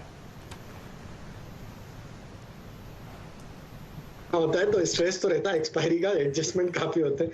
तो देखिए अभी यहाँ पे बीटीएसटी के लिए जो स्टॉक यहाँ पे हमें अट्रैक्टिव लग रहा है वो है दीपक नाइट्राइट। स्टॉक में काफी अच्छे मोमेंटम बने और हमें लगता है जिस तरीके से इसका सेटअप बना है बीटीएसटी में हम एक्सपेक्ट कर रहे हैं इसमें टारगेट आना चाहिए करीब 2060 से 2070 तक के। स्टॉप लॉस रखेंगे हम इसमें करीब 2005 का। तो दीपक नाइट्राइट बाय करने की सलाह रहेगी बीटीएसटी में। राइट, ये है पालविया साहब का पिक। कई बार इसी प्रोग्राम में दीपक नाइट्राइट की चर्चा भी हो चुकी है और 2-3 दिन से तो लगा जब से नंबर्स आए वो खराब नंबर घूमा उसके बाद तो कई बार चर्चा में आया। मानस, क्या ट्रेड है भाई, बीटीएसटी, एसटीबीटी और कौन सा? बीटीएसटी ट्रेड होगा और यूबीएल पे खरीदारी करने की राय रहेगी। देखिए यूबीएल ने आज अपने 50 डे मूविंग एवरेज पे सपोर्ट लिया, रिकवरी देखने को मिली, एक bullish engulfing pattern daily chart पे बना है। हालांकि 20 डे मूविंग एवरेज 16-15 के आसपास है, बट पैटर्न को देख के लगता है कि 20 डे मूविंग एवरेज ब्रीच हो जाएंगे और शायद 1650 तक के स्तर देखने को मिलेंगे। तो 40 रुपए का अपमूव करंट लेवल से देखने को मिल सकता है। करंट लेवल्स पे खरीदारी करने की राय रहेगी 1590 के स्टॉप लॉस के साथ यूबीएल में। यूबीएल आता हुआ हम धीरे धीरे फ्राइडे फैक्टर की तरफ बढ़ते हुए, यूनाइटेड ब्रेवरीज रखे रडार पे, बढ़िया मूव्स बनते हुए। मानस कह रहे हैं 1650 तक के लक्ष्य यहां पे देखने को मिलेंगे। आशीष जी, क्या रडार पे? आईटी में भी एक अच्छी स्ट्रेंथ हमें आशीष जी नजर आ रही है और मैं इन्फोसिस के साथ जानना चाहूंगा जब वीकली चार्ट पर एक बहुत अच्छा ब्रेकआउट हुआ है और स्टॉक में कल आज एक गैप अप हुई और इस गैप को स्टॉक ने सस्टेन रखा है। तो 1580 के स्टॉप लॉस के साथ इन्फोसिस पे एक लॉन्ग पोजीशन बनाना चाहिए। 1650 1660 के लक्ष्य मैं समझता हूँ इन्फोसिस के स्टॉक में देखने को नजर आ सकते हैं। खरीदारी करने का मन, बीटीएसटी आइडिया बढ़िया मूव दिखा रहा है। 1600 के ऊपर के टिक्स इन्फोसिस पे आते हुए 1660 तक के लेवल्स के लिए अप्रोच करिए, बढ़िया मूव। सचिन, क्या है भाई बीटीएसटी, एसटीबीटी? आशीष जी, मुझे लग रहा है यहाँ पर आईसीआईसीआई प्रूडेंशियल में लॉन्ग्स को कैरी फॉरवर्ड करना है। डिस्क्लोजर यही होगा कि हमने हमारे क्लाइंट्स को अराउंड 556 के आसपास इसे इनिशिएट करने की सलाह दी थी। अभी भी मुझे लग रहा है मोमेंटम काफी स्ट्रांग है एंड कल के लिए लगभग ये पर्टिकुलर मूव 575 से लेके 580 के जोन में स्विंग होनी चाहिए। लगातार यहाँ पर एक higher top higher bottom sequence बरकरार है। प्लस अगर हम ऐसे कैंडलस्टिक द्वारा देखें तो वहाँ पर एक क्लासिक राइजिंग 3 फॉर्मेशन है जो एक कंटिन्यूएशन पैटर्न है एंड प्लस 550 का जो एक ऑप्शन बैरियर था वो इसने काफी कॉन्फिडेंटली क्लोज किया है despite of the market volatility and closing भी इसके ऊपर एस्टैब्लिश हो रही है। तो मुझे लग रहा है काफी सिग्निफिकेंट डेवलपमेंट्स है। तो यहाँ पर खरीदारी करनी है आपको आईसीआईसीआई प्रूडेंशियल लाइफ में। स्टॉप लॉस लगाना है 556 पे एंड कल के लिए टारगेट होगा अराउंड 574 का। सॉलिड स्टॉक पिकिंग सबकी तरफ से, सारे के सारे बाय कॉल्स। हैवेल्स देखिए स्क्रीन पे क्या मूव कर रहा है। इन्फोसिस में खरीदारी, यूनाइटेड ब्रेवरीज, आईसीआईसीआई प्रू, दीपक नाइट्राइट और मैरिको, ये है इस समय के प्रेफर्ड ट्रेड्स। ये वो ट्रेड्स हैं जो आप खरीद के कैरी फॉरवर्ड कर सकते हैं कल के ट्रेडिंग सेशन में, होपिंग अच्छे रिटर्न्स ये सब डिलीवर करेंगे। होता साहब, ये आप लोग ऐसा कुछ रात में खरीदा सुबह बेचा वाला कुछ करते हो क्या? नहीं, वो तो टेक्निकल और अपना एफएनओ टीम देते हैं, लेकिन मुझसे करते होंगे कि आज आप पूछते होगे ना कुछ कि रिकमेंड कर दो आप, अच्छा कुछ आप पूछते होगे मैं क्या बताऊं बीटीएसटी, ऐसा कुछ बताया लोगों ने क्या? नहीं, लेकिन मुझे अगर अभी का बात करें तो मुझे पीआई इंडस्ट्री जो अभी कॉल उसका ओवर हुआ है, मैनेजमेंट कमेंट्री बहुत ही सॉलिड है और जिस तरह के 7 मॉलिक्यूल्स लॉन्च करने की बात कर रहे हैं और कैपेक्स गाइडेंस भी बढ़ा दिया है और रेवेन्यू गाइडेंस जो 18 to 20% था वो 20% कर दिया है और कैश रिच कंपनी है और they already identified some company for acquisition. Timeline clear नहीं है, लेकिन मुझे लग रहा है यहाँ पे मोमेंटम बना रहना चाहिए, तो पीआई इंडस्ट्री को देख सकते हैं नियर टर्म के लिए। इंडस्ट्रीज खरीदारी करने का मन भाई, आज अच्छा मूव। अपने नंबर्स पे ये स्टॉक दरअसल रिएक्ट कर रहा है। उसके बाद कमेंट्री होता साहब जो सुन के बैठे हैं, कहना है बहुत अच्छी मैनेजमेंट कमेंट्री, तो भरोसा बढ़ता हुआ खरीदारी करने का मन इस स्टॉक में। अच्छा, इस बीच अपडेट मेरे पास आ रहा है कि प्रशांत सावंत साहब जुड़े थे 12 बजे के शो में। उन्होंने आज एक्सपायरी के दिन के लिए एक हीरो जीरो ट्रेड दिया था, 17,300 का कॉल, 38 रुपए पे खरीदारी हुई थी, 100 का टारगेट था, वो इस समय 106 पे। वो बढ़िया हीरो जीरो ट्रेड, 30 में लिया हुआ 3 गुना होता हुआ 100 रुपए के ऊपर टारगेट अचीव्ड। बढ़िया हीरो जीरो ट्रेड था वो 12 बजे का। वीरू, और क्या रडार पे? आई थिंक मैं रिलायंस को रीड कर रहा था आशीष एक बार, और रिलायंस करीब 2572 पे ट्रेड करता हुआ। रिलायंस ने आज क्या किया, एक बहुत वाइल्ड लोअर शेडो क्रिएट करी। देखिए ये मैं सिर्फ अपनी कल के रिकवरी पाथ के बारे में बात कर रहा हूं। आज सुबह क्या हुआ और लेटर हाफ में क्या हुआ। आज सुबह इसने एक अटेम्प्ट लिया कल के हाई को क्रॉस करने का, उसमें सक्सीड हुआ, लेकिन एक चीज में सक्सीड नहीं हो पाया, और जो सुबह हम डिस्कस भी कर रहे थे 30 जून का हाई काटने में, उसमें सक्सीड नहीं हुआ, नीचे आया। लेकिन आशीष चतुर्मुता जी, एक क्लासिकल अगर आप देखें वाइल्ड लोअर शेडो, और उस वाइल्ड लोअर शेडो के साथ प्राइस फिर लास्ट 2 सेशन की प्राइस ट्रैजेक्टरी में आ गया। आप कैसे अप्रोच करेंगे, स्पेशली जो रिलायंस को होल्ड कर रहा है लॉन्ग साइड पे? आपका व्यू, रिस्क जोन क्या होगा, किस लेवल के नीचे होल्ड नहीं करना है, और अगर स्ट्रेंथ आनी है तो कौन से लेवल के बाद? तो मेरे हिसाब से तो वीरेंद्र ऑलरेडी स्ट्रेंथ आ चुकी है, क्योंकि मैं इसको इस तरह से देख रहा हूं कि जो विंडफॉल टैक्स के बाद स्टॉक में एक सेलिंग आई थी, और जब स्टॉक ने करीब 2600 से गिरावट करके 2370 तक लेके गया, वहां उसकी जो पूरी सेलिंग है उसको स्टॉक ने करीब 3 से 4 हफ्तों में पूरी तरह से एब्जॉर्ब कर लिया। और आज जो रिएक्शन है ये तो ब्रॉड मार्केट का रिएक्शन था, जिसमें सभी चीज एक बार के लिए नीचे गई और 4 दिन के अपने लोस को ब्रीच किया निफ्टी ने भी। तो मेरे हिसाब से रिलायंस का आज का ही लो एक बहुत इंपॉर्टेंट सपोर्ट जोन हो गया। तो 2535 के स्टॉप लॉस के साथ एक तो लॉन्ग पोजीशन आपकी होल्ड रखना चाहिए, और मोमेंटम का सवाल है तो 2600 को जैसे ही स्टॉक क्रॉस करेगा, एक अच्छे अपमूव के लिए 2700-2720 के अपमूव के लिए रिलायंस में आपको तेजी देखने को नजर आएगी। तो मेरे हिसाब से यहाँ पर एक्यूमुलेट करना चाहिए, और 2600 के ऊपर एक मोमेंटम ट्रेड के तौर पे भी रिलायंस के अंदर एक लॉन्ग पोजीशन बनाई जा सकती है। ओके, ये रिलायंस हो गया। और मैं कुछ अगर सिर्फ दिग्गजों की बात करूं और दिग्गजों की डेटा देखूं, तो उसमें एक पहले रिलायंस को मैंने कंसिडर करना था, बात करनी थी कि भाई इसका रिकवरी पाथ कैसा रहेगा। एलएनटी पे इस कार्यक्रम की बिल्कुल अगर आप देखें शुरू में ही मैंने बात कर ली थी, तो उसको रिपीट नहीं करूंगा। और कुछ स्टॉक्स जिनको देखना काफी जरूरी है और जिनमें प्राइस डैमेज हुआ है, लेकिन एक बहुत कंट्रोल्ड प्राइस डैमेज हुआ है, याद रखिएगा। और या फिर जहां स्ट्रेंथ आई है तो बहुत, अगर आप देखें अच्छी खासी स्ट्रेंथ आई है। एक बार आप स्क्रीन पे लेके आइएगा सिप्ला को, कॉल थी इस कार्यक्रम में ये राजेश पालवे जी की, और ओआई एडिशन लॉन्ग साइड में काफी अच्छा खासा हो रहा है। पीआई इंडस्ट्रीज में लॉन्ग साइड में काफी अच्छा खासा हो रहा है। टोरेंट फार्मा एक कॉल गई इस कार्यक्रम में, लॉन्ग साइड में एडिशन काफी अच्छा खासा हो रहा है। सन फार्मा पे लॉन्ग कॉल गई और इसमें ओआई एडिशन काफी अच्छा हो रहा है। 1593 पे एक बार आप इन्फोसिस लेके आइए। Let's bring Infosys. इस चार्ट को देखिए आपकी स्क्रीन पर, और 1598 और इसने क्या स्ट्राइक करा आज के सेशन में।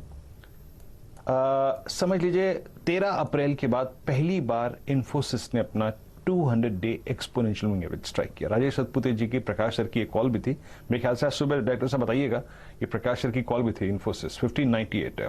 पर एक अब थोड़ा डिफरेंट व्यू देते हैं। राजेश पालवे जी, 1598 के ऊपर इस मंथली कॉन्ट्रैक्ट में आप क्या देख रहे हैं इन्फोसिस में, अगर डिलीवरी पे काम करना हो या फिर फ्यूचर्स पे काम करना हो? तो वीरेन जी, हमें लगता है इसका जो नेक्स्ट टारगेट बनेगा वो 1660 1680 की तरफ बिल्कुल बनते हुए दिखेगा। आईटी में एक स्ट्रेंथ यहाँ पे बनते हुए दिखी, तो बिल्कुल यहाँ पे बाय करने की ही सलाह है। और हमें लगता है कि यहाँ पे स्टॉप लॉस रखें करीब 1565 का, और 1660 1680 तक के अपसाइड के टारगेट के लिए इन्फोसिस बाय किया जा सकता है। इवन अगर इसके कॉल ऑप्शन की बात करें तो हमें लगता है कि 1600 के कॉल को, एट द मनी के कॉल को भी यहाँ पे लॉन्ग किया जा सकता है, जो कि अभी ट्रेड कर रहा है 36 रुपए के आसपास। हमें लगता है इस कॉल ऑप्शन के टारगेट आना चाहिए करीब 50 रुपए से 55 रुपए तक के। स्टॉप लॉस रखें इस ऑप्शन का 28 रुपए का। ओके, तो अगर आप देखें आपका 1600 की कॉल पे काफी फोकस है, और कुछ स्टॉक्स लेके आइए जिनमें अच्छा खासा, अगर आप देखें आज शॉर्ट जो है वो कवर हुआ। देखिए अभी हम कुछ देर पहले डाबर के नतीजों पे चर्चा कर रहे थे, लेकिन लुक एट मैरिको में आज काफी शॉर्ट कवर हुआ है, और स्टॉक लगभग 532 पे। और शायद जब मैं कल चर्चा कर रहा हूँ, स्टॉक पिकिंग कर रहा हूँ, तो मैं इस स्टॉक को सबसे पहले कंसिडर करूंगा, और उसकी एक वजह है कि मैरिको ने बहुत अच्छा होमवर्क कर लिया है, बहुत अच्छा होमवर्क जिसे कहते हैं। सचिन, आपकी राय जानना चाहूंगा। आई थिंक अगर मैं इस चार्ट को नवंबर लास्ट ईयर से कंसिडर करूं अब तक, तो आई थिंक इस स्लोपिंग डाउनवर्ड ट्रैजेक्टरी को पार करने की, जो कि परसिस्ट करती है, जो कि ठहरती है आके करीब करीब 532 535 पे, वहां पे स्ट्राइक करता हुआ। इनफैक्ट आशीष, आपका व्यू 532 पे, क्या ये एक लॉन्ग का कंटेंडर है क्या, chartically best coming out of base? बिल्कुल वीरेंद्र, तो जब आपने कहा मैंने चार्ट को देखा, इनफैक्ट शायद मेरे हिसाब से अभी एफएमसीजी में सबसे बेहतरीन कोई medium to long term trend नजर आ रहा है तो मैरिको में बन रहा है। बहुत ही बढ़िया consolidation, monthly chart, quarterly chart सभी पर स्टॉक ने बना लिया है और शॉर्ट टर्म लक्ष्य तो हो सकता है बिल्कुल 570 580 के नजर आएंगे, बट जिस तरह की पोजीशनिंग है उसको देखते हुए मुझे लगता है स्टॉक आने वाले 3 से 5 महीनों में 610 620 के नए ऑल टाइम हाई के लक्ष्य बना सकता है। तो एक बहुत अच्छा स्ट्रक्चर 5% शॉर्ट टर्म ट्रेड के लिए और 10 से 15% का मूव 3 से 4 महीनों में देखने को मैरिको के स्टॉक में नजर आ सकता है। जी, मैरिको की बात की आपने और इस बीच आपके स्क्रीन पर आप देखें ब्रिटानिया के अर्निंग्स है। यहाँ पे नंबर्स जो है वो स्ट्रीट की एक्सपेक्टेशन से थोड़ा सा कम है। मुनाफा करीब 390 करोड़ से घटकर करीब 337 करोड़ रुपए, जो कि स्ट्रीट एक्सपेक्ट कर रहा था करीब 400 और 410 करोड़ रुपए के आसपास। Let's bring Britannia on the screen. अभी हमारे पास बॉटम लाइन की फिगर है 3767 पे स्टॉक ट्रेड कर रहा है और आज का हाई कल का हाई सिमिलर है और मुनाफे की फिगर आप देखें स्ट्रीट की एक्सपेक्टेशन से काफ़ी डाइवर्ट करते हुए काफ़ी बड़ा नेगेटिव डाइवर्जेंस है। वहाँ पे करीब समझ लीजिए आप 63 और 73 करोड़ रुपए का नेगेटिव डाइवर्जेंस है यहाँ पर और आय करीब 3403 करोड़ से बढ़कर, हालांकि अगर आप देखें 3701 करोड़ रुपए रही है तो बॉटम लाइन पर आप देखें तो यहाँ पे सिग्निफिकेंट हम एक डाइवर्जेंस देख रहे हैं स्ट्रीट की एक्सपेक्टेशन से। लेकिन याद रखिएगा बाजार थोड़ा बहुत कुछ फैक्टर इन करके चल रहा है बहुत कुछ और स्टॉक नेगेटिवली रिएक्ट नहीं कर रहा है। अपना 20 डे एक्सपोनेंशियल मूविंग एवरेज ये नंबर्स के साथ रीगेन करने की थोड़ी पॉसिबिलिटी तलाश रहा है। तो एकदम से अगर आप देखें बॉटम लाइन की फिगर पर रिएक्ट मत कीजिए। इट्स 3775 सिंक तो नहीं हो रहा है एटलीस्ट स्टॉक और इसका एक बहुत स्ट्रॉन्ग बेस करीब 3720 पे। राजेश पालविया जी, आपका व्यू क्या होगा, क्या क्रिटिकल है इस स्टॉक के लिए? अभी नंबर्स आ रहे हैं, आई थिंक अभी मेरे पास प्रॉफिट और रेवेन्यू की फिगर है, बट स्टिल क्या इंपॉर्टेंट ट्रेजेक्टरी है इस स्टॉक के लिए? तो देखिए वीरेन जी, स्टॉक में ऑलरेडी एक करेक्शन हमने 2-3 दिन में देखा और स्टॉक ने एग्जैक्टली अपने जो इसके इंपॉर्टेंट सपोर्ट एरिया थे 3700 के आसपास के वहीं से रिवर्स जरूर बनाया। तो हमें लगता है कि जो रिएक्शन आना था रिजल्ट के पहले वो ऑलरेडी इसमें प्ले आउट हो चुका है। तो 3720 इंपॉर्टेंट लेवल है, अगर वो ब्रीच नहीं होता है तो हमें लगता है कि एक पुल बैक यहाँ पे देखने को मिल सकता है और यहाँ पे अपवर्ड मोमेंटम जो है वो एक्सटेंड होते हुए 3870 से लेके 3900 तक भी आते हुए दिख सकता है। तो अभी जिनकी पोजीशन है या अभी पूरे नंबर जब तक नहीं आते, हमें लगता है 3720 स्टॉप लॉस रख के पोजीशन होल्ड रखी जा सकती है जिनकी भी लॉन्ग साइड की ट्रेड है।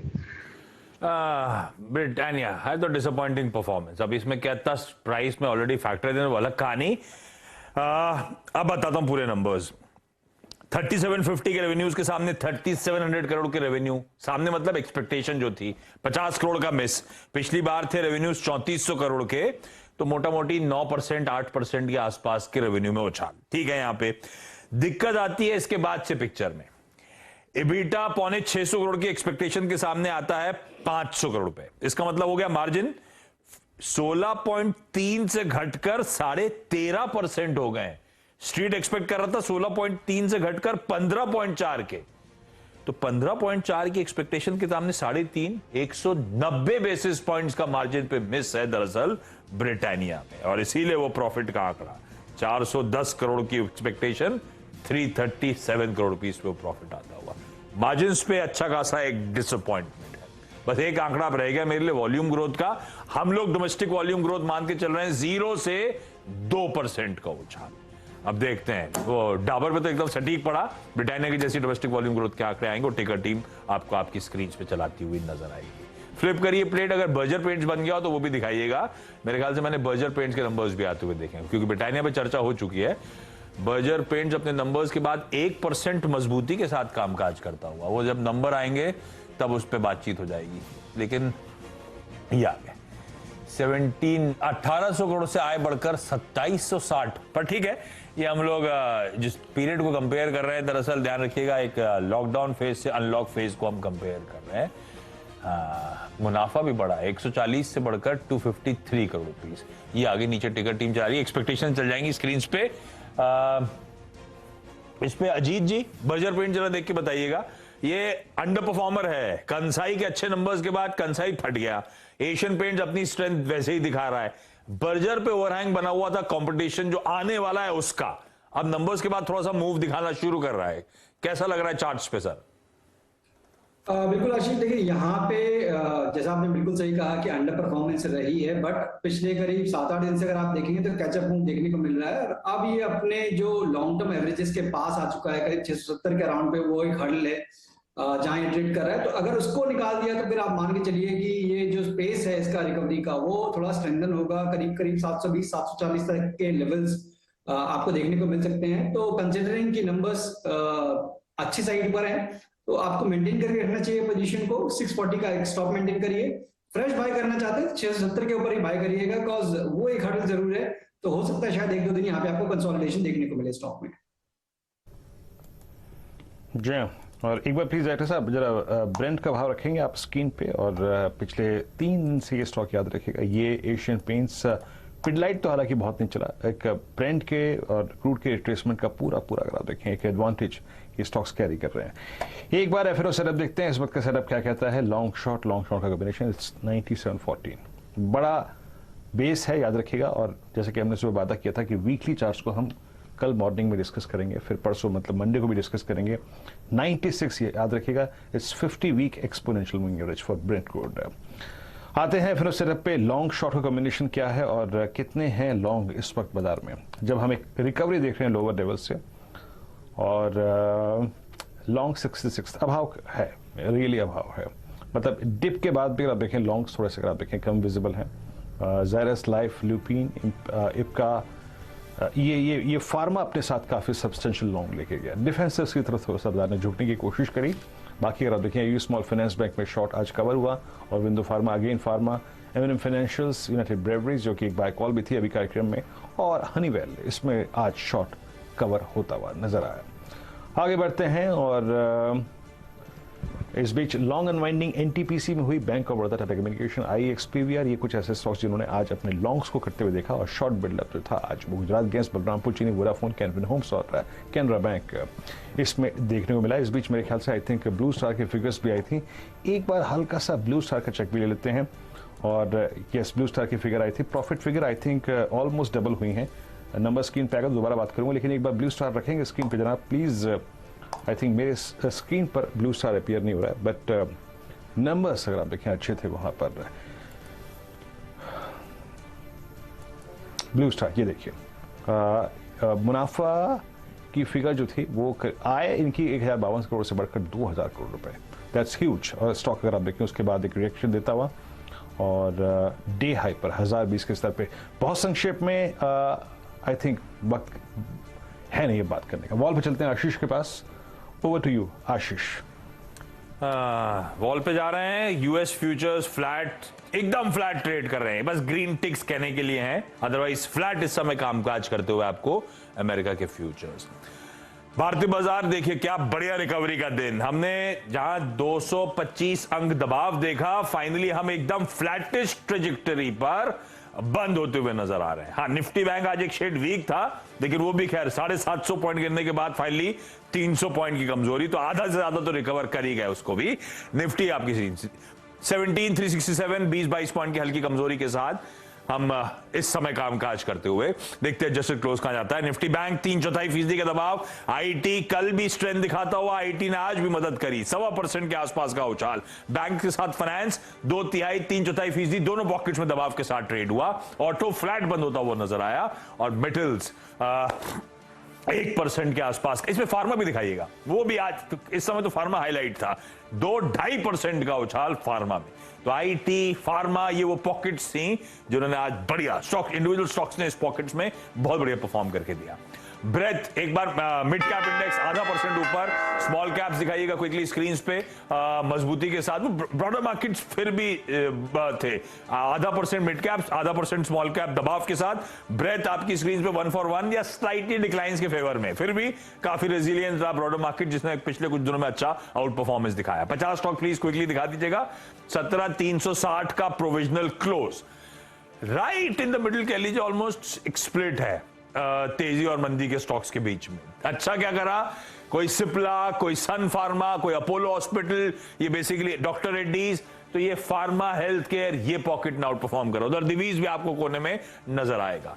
दूसरी पॉकेट जो आईटी दिखा रहा था आप लोगों को, इन्फोसिस स्टैंड आउट करता हुआ नजर आया। 2% का उछाल, 1600 की ट्रेजेक्टरी पे क्लोज, टीसीएस आधा % उछाल। ये दोनों हैवीवेट्स ने आज बाजार की बढ़िया मदद करी। आईटीसी रिजल्ट्स के बाद से ठंडा पड़ने के बाद आज फाइनली आधे % की मजबूती के साथ क्लोज करा, लेकिन अभी भी वो 310 के लेवल्स की बात हुई थी रिजल्ट वाले दिन की, वहां से ठंडा पड़ सकता है। गया तो उसके ऊपर था, लेकिन उसके बाद से पस पड़ा हुआ है, तो 310 इसके लिए शायद उस लिहाज से इंपॉर्टेंट जोन थे। दबाव में क्या आ रहा है? एक्सिस बैंक, नहीं एडजस्टमेंट्स आ गए। रिलायंस इंडस्ट्रीज हैवीवेट प्रेशर में आज 1.25% इसने दिक्कत करी। बैंकिंग स्पेस देखिए लाइन से, ICICI bank, IndusInd bank, Kotak Mahindra bank, axis bank, HDFC limited, सारे के सारे बैंक्स और फाइनेंशियल्स में वीकनेस। लार्सन एंड टूब्रो एक और हैवीवेट जो आधे % की कमजोरी के साथ। पीएसयू बैंकिंग स्पेस आज ठंडा पड़ गया, उसमें एसबीआई 1.5% की कमजोरी के साथ आपको आपकी स्क्रीन पे नजर आएगा। यह है बाजार का आज का हाल।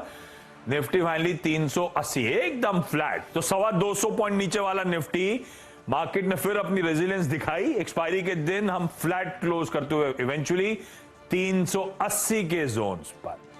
Veeru finally expiry to its name, आज बढ़िया वॉलेटिलिटी, पर अच्छी बात यह कि फिर से रेजिलियंस, फिर से लोअर लेवल से रिकवरी। कैसी लगी क्लोजिंग? और कुछ वायदा के स्टॉक्स हाईलाइट करिए। हाँ देखिए आशीष, रिकवरी ठीक है। I mean more close to I think 38,000 38,000 के बेहद नजदीक क्लोज हुआ। निफ्टी बैंक अगर आप एवरेजेस के लिहाज से देखें आशीष, मतलब रिस्क एक आई थिंक खबर आई, उसने बाजार में अगर आप देखें एक्सपायरी डे में कॉन्फिडेंस बिगाड़ा, बट स्टिल आज का निफ्टी बैंक का लो एग्जैक्टली इसका the shortest moving average 10 day exponential moving average है। निफ्टी का आज का लो ये एग्जैक्टली वही है जो हमारा मंडे मॉर्निंग का लो था, उसको हमने वॉलेट नहीं किया। तो उस लिहाज से अगर आप देखें तो ये क्लोजिंग ठीक ठाक नजर आएगी।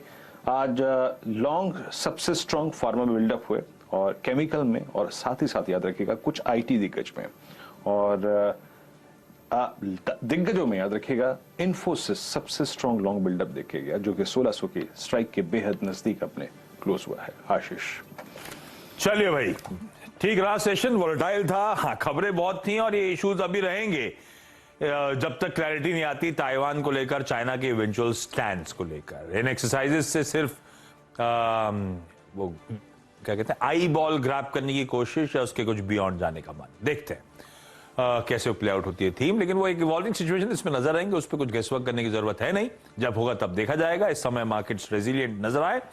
जा रहा हूं छोड़ के आपको क्रेडिट पॉलिसी की टाइमलाइन के साथ। महज 18.5 घंटे बाद आपको दास साहब नजर आएंगे, शक्तिकांता दास साहब, क्रेडिट पॉलिसी अनवेल करते हुए। और सीएनबीसी आवाज में कल सुबह 7 बजे से एक बढ़िया कंटिन्यूस कवरेज आप दिन भर देखते रहिएगा।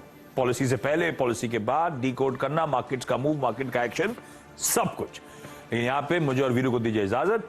यहाँ पे छोटा सा ब्रेक के उस पार कमोडिटी कवरेज। नमस्कार।